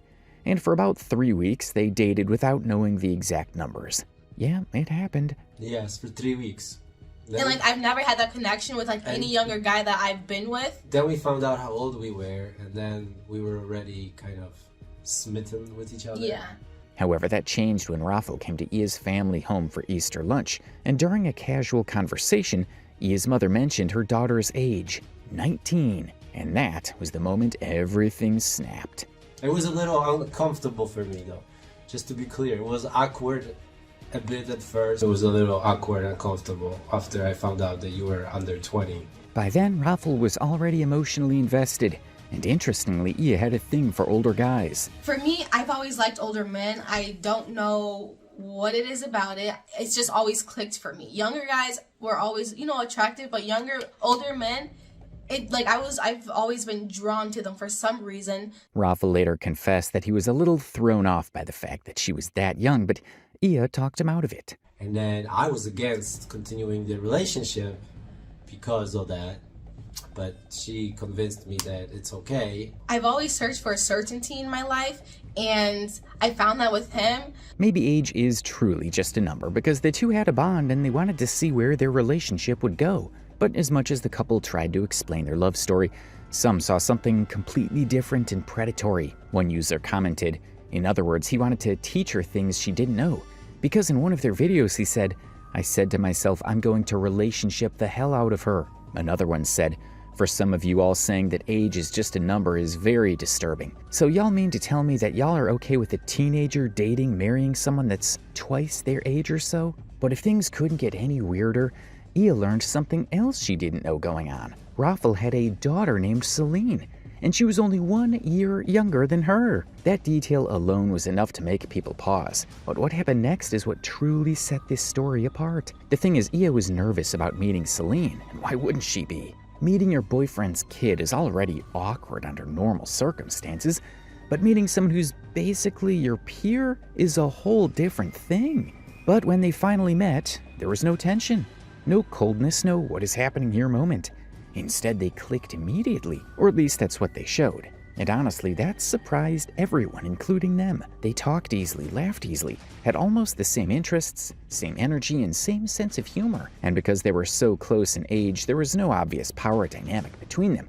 However, it didn't feel like a parent-child adjacent relationship. It felt like two girls meeting and realizing they could actually be friends. But that's where things get complicated because, well, for the obvious reason, imagine being friends with your dad's girlfriend who is as young as you are. So, is she kind of your stepmom? And while they tried to show that everything was great on camera, some viewers were genuinely concerned, especially about Celine. I feel bad for the daughter. I hope she's doing okay mentally. Something's definitely wrong here. And another one theorized, imagine knowing your dad likes women your age. I'd really be disgusted. Or as another one honestly commented, if my dad broke up with my mom and dated someone 1 year older than me, I would be disgusted. It's not the age gap between them that's weird. It's the age gap between the wife and daughter. Although some still saw nothing wrong with this family dynamic.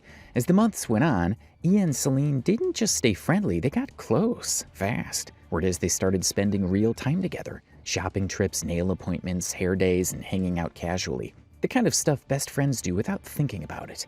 And eventually, Celine moved in with Raffle and Ia. For this reason, the public went crazy because from the outside, the dynamic became hard to read. Because if you didn't already know who was who, it wasn't always obvious who was the girlfriend and who was the daughter. They acted similarly, hung out together constantly, appeared in the same spaces, the same photos, the same routines, and even on posts showing just how comfortable they were around each other.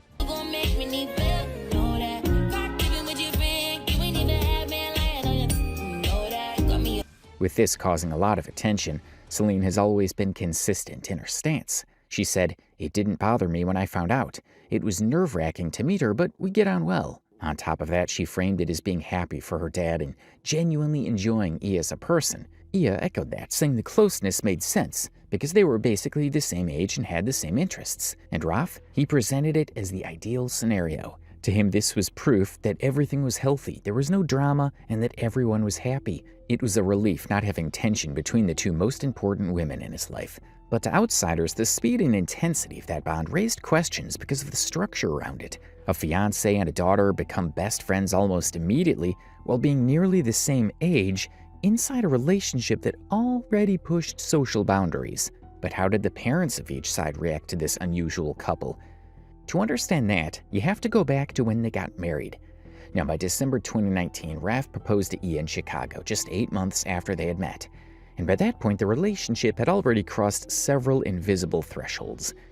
This wasn't just a man proposing to a younger partner because Ia was no longer on the outside stepping into Rafel's life.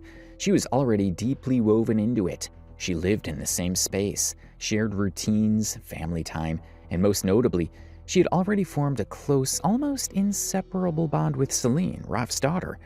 So when the engagement happened, it felt like a formality catching up to a reality that already existed. But that didn't mean everyone processed it the same way. Ia's family took time to adjust. Her mother initially struggled with the idea, especially once the full age gap became clear, because Raf was closer to her parents' age than to Ia's, and that alone made things uncomfortable. And who can blame her? I think the mother really wants to be happy for her baby girl, but maybe she's just very concerned. Her stepfather reportedly didn't speak to Rafel for weeks after finding out, needing time to come to terms with what the relationship actually meant long-term. And he can't be blamed because he was just 4 years older than Raf. So to him, it felt like Raf was marrying someone young enough to be his daughter. And some were quick to point this out. As one commenter sarcastically put it, "I'm not gaining a son-in-law, I'm gaining a brother," said no excited dad ever. Eventually, though, Ia's family came around, not because the age gap suddenly made sense, but because Ia didn't change her mind. She was consistent and defended the relationship. And from their perspective, Rafel wasn't behaving recklessly or dismissively toward her, something that mattered more than public opinion. By the time the engagement was official, Ia's family had accepted it, even if they never fully related to it. While that was Ia's family, Rafel's side was quieter because the tension there was different. You're gonna meet the family today. This is Rafael's dad. You met him once. So I forgot to tell you guys, this is my uncle sitting next to me. He's married to my aunt. To them, it was more about roles than it was about age, because he was introducing someone who's essentially his daughter's age. Someone who dressed like her, socialized like her, lived with her, and spent time with her in ways that mirrored friendship more than hierarchy.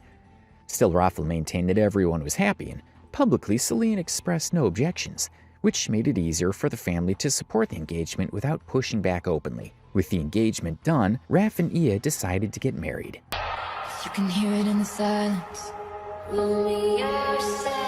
And although some were happy for them and congratulated them for this, some were still a little confused. When young people say, "I married the love of my life," I'm confused because if you're only 22, how do you know? You haven't even lived yet. Regardless, it happened.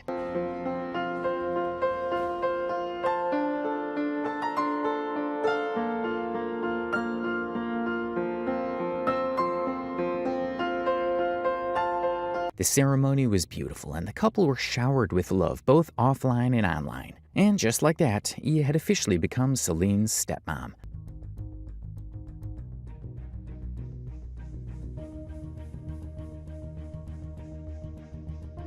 And up to this point, people were still concerned if Ia was truly happy with it, or if she was being made to look the part when the cameras were on. One user put it, "Daughter looks so uncomfortable, she's like, we went to high school together." And another one suggested, "The daughter's eyes are screaming how uncomfortable she is. If my father was dating someone a year older than me, I wouldn't show up ever again. I feel bad for the daughter, honestly.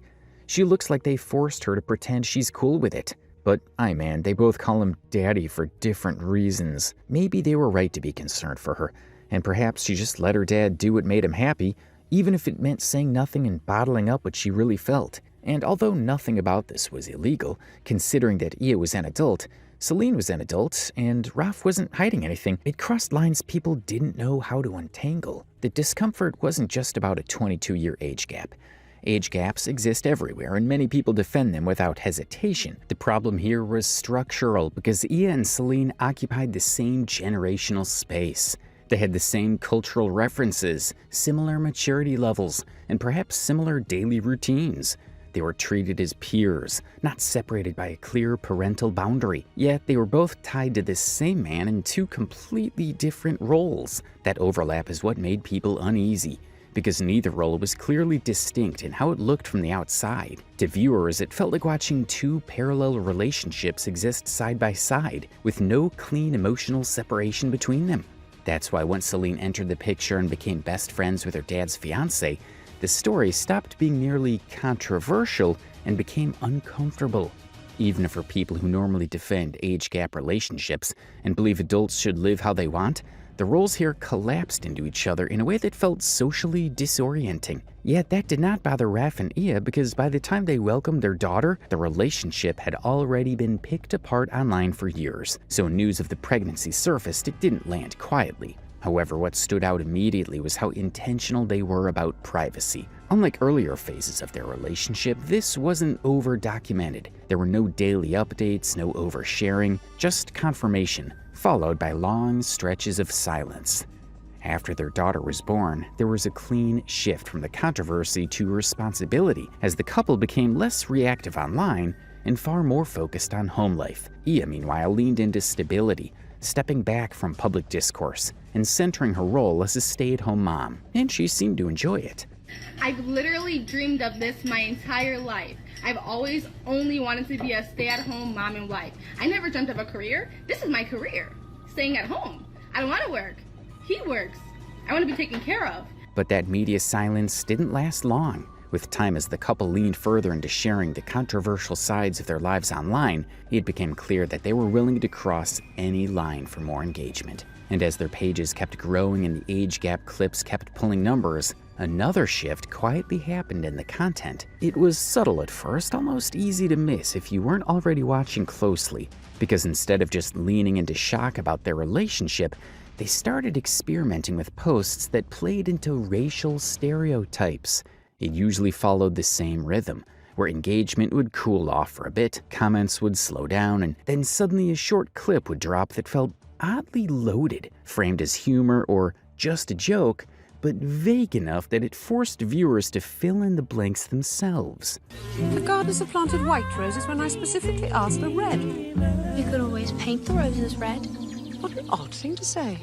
And some were triggered by this. One commenter wrote, "You're either gonna proudly be you or follow someone else's culture," which is a form of self-hate. Yet they were not the only ones, as multiple people joined in the conversation, whether against her or supporting her. Regardless, it worked and got people talking. Seeing this, the couple decided to double down, which is exactly where the outrage started to do the work for them, because what's wrong if the child is dark? Who told you not to marry a black girl, and why did they give you that reason? And why are you glad she isn't dark? What is happening? Saying dark as if it was a chance of getting an incurable disease, and you know Ia made this unbelievable. These weren't long explanations or thoughtful discussions, but quick, somewhat contextless moments that relied on implication, tone, and timing, because the less they explained, the more people argued in the comments, and the more the algorithm rewarded the chaos that followed, especially when viewers started stitching, duetting, and reposting the clips with their own reactions. What stood out to a lot of people was how often these posts intersected with the already uncomfortable power imbalance narrative surrounding their relationship. This is because when you mix race-coded jokes, historical references, or language tied to control with a couple that already raises eyebrows due to age, money, and authority, the reaction becomes immediate and intense, even among people who normally scroll past this kind of thing. Instead of addressing that discomfort head-on, they leaned into plausible deniability, letting supporters argue that critics were reaching or too sensitive, while critics argued that intent didn't matter if the impact landed the same way. And while Raf and Ia mostly stayed quiet, letting the comment section turn into a battleground that kept the post alive far longer than a normal reel ever would. "I'm not even black and I feel offended. What an odd and very disrespectful thing to say. Wow, Usually dark humor is my thing, but this isn't one of them. Keep your dominating love complex to yourself, please. Another noticeable pattern was how rarely controversial comments were removed, especially the ones that sparked long reply chains, because those threads became the engine of the post, with people arguing past each other about race, humor, boundaries, and whether outrage itself was the point, which only made the content spread further beyond their usual audience. And when backlash was at its most high, the response was never a clean apology or a clear explanation, but rather a reframing, usually leaning on intent, sarcasm, or the idea that people don't know them in real life, and they just knew the right buttons to press.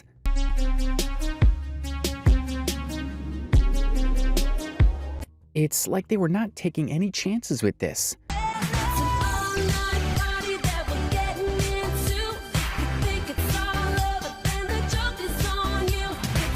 What made this feel less accidental over time was how often these moments were followed by engagement updates, Q&As, or follow-up posts that referenced the controversy without resolving it. It was almost like a wink to the fact that the attention was working, even if it came wrapped in criticism. But despite the many racial stereotypes they relied on for engagement, they still claimed that race had no power in their relationship.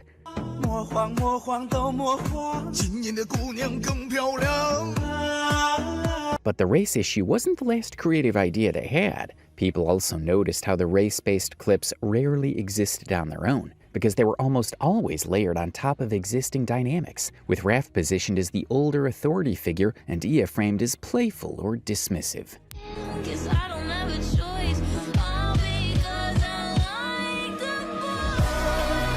This made the controversial couple even more controversial, as people were already uneasy about how much control one person seemed to hold in the relationship. But it got even worse.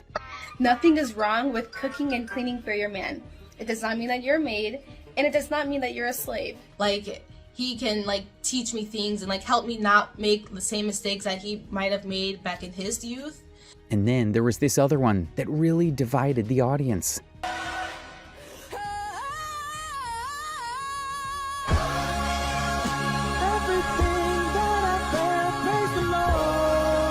Some commenters thought this was over the top and that they could never do this to their woman, while others saw this form of submissiveness as the only thing a man would want. Now, perhaps they loved and appreciated being a traditional couple, who knows? But then there were posts that just came out the wrong way.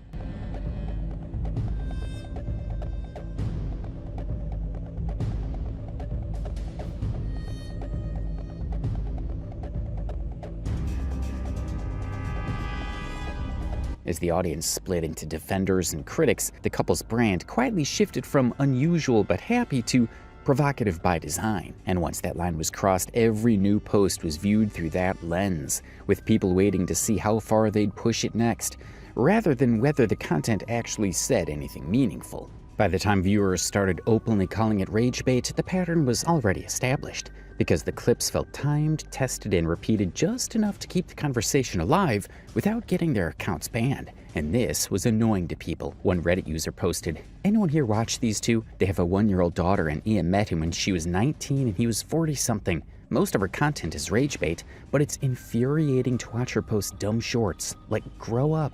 And underneath all that rage bait content, quietly fueling the discomfort, was how the couple found nothing wrong with their weird relationship dynamics, and what Raph had to say about why he chose Ia despite knowing her age. Like, I know why I chose you in particular, and I also know why men choose younger women. I have friends, and I've been with other women before you. Turns out after being already married and having a family before, life gets a little boring because Raph had kind of seen it all and done it all. Perhaps he just needed to tap into his younger self to see the world differently. Seeing the same thing, doing and seeing the same things through their eyes, just kinda gives you more life and excitement. And like that. Oh, because, you know, it's like, I've already tried sushi. I've tried Indian.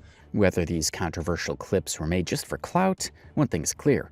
They worked because they kept people talking, and as a result, their online career grew. However, on the flip side, the content also paints Raph as a really creepy guy who is comfortable marrying a girl almost the same age as his daughter, and he is seen as a girl who had daddy issues and settled for an older man.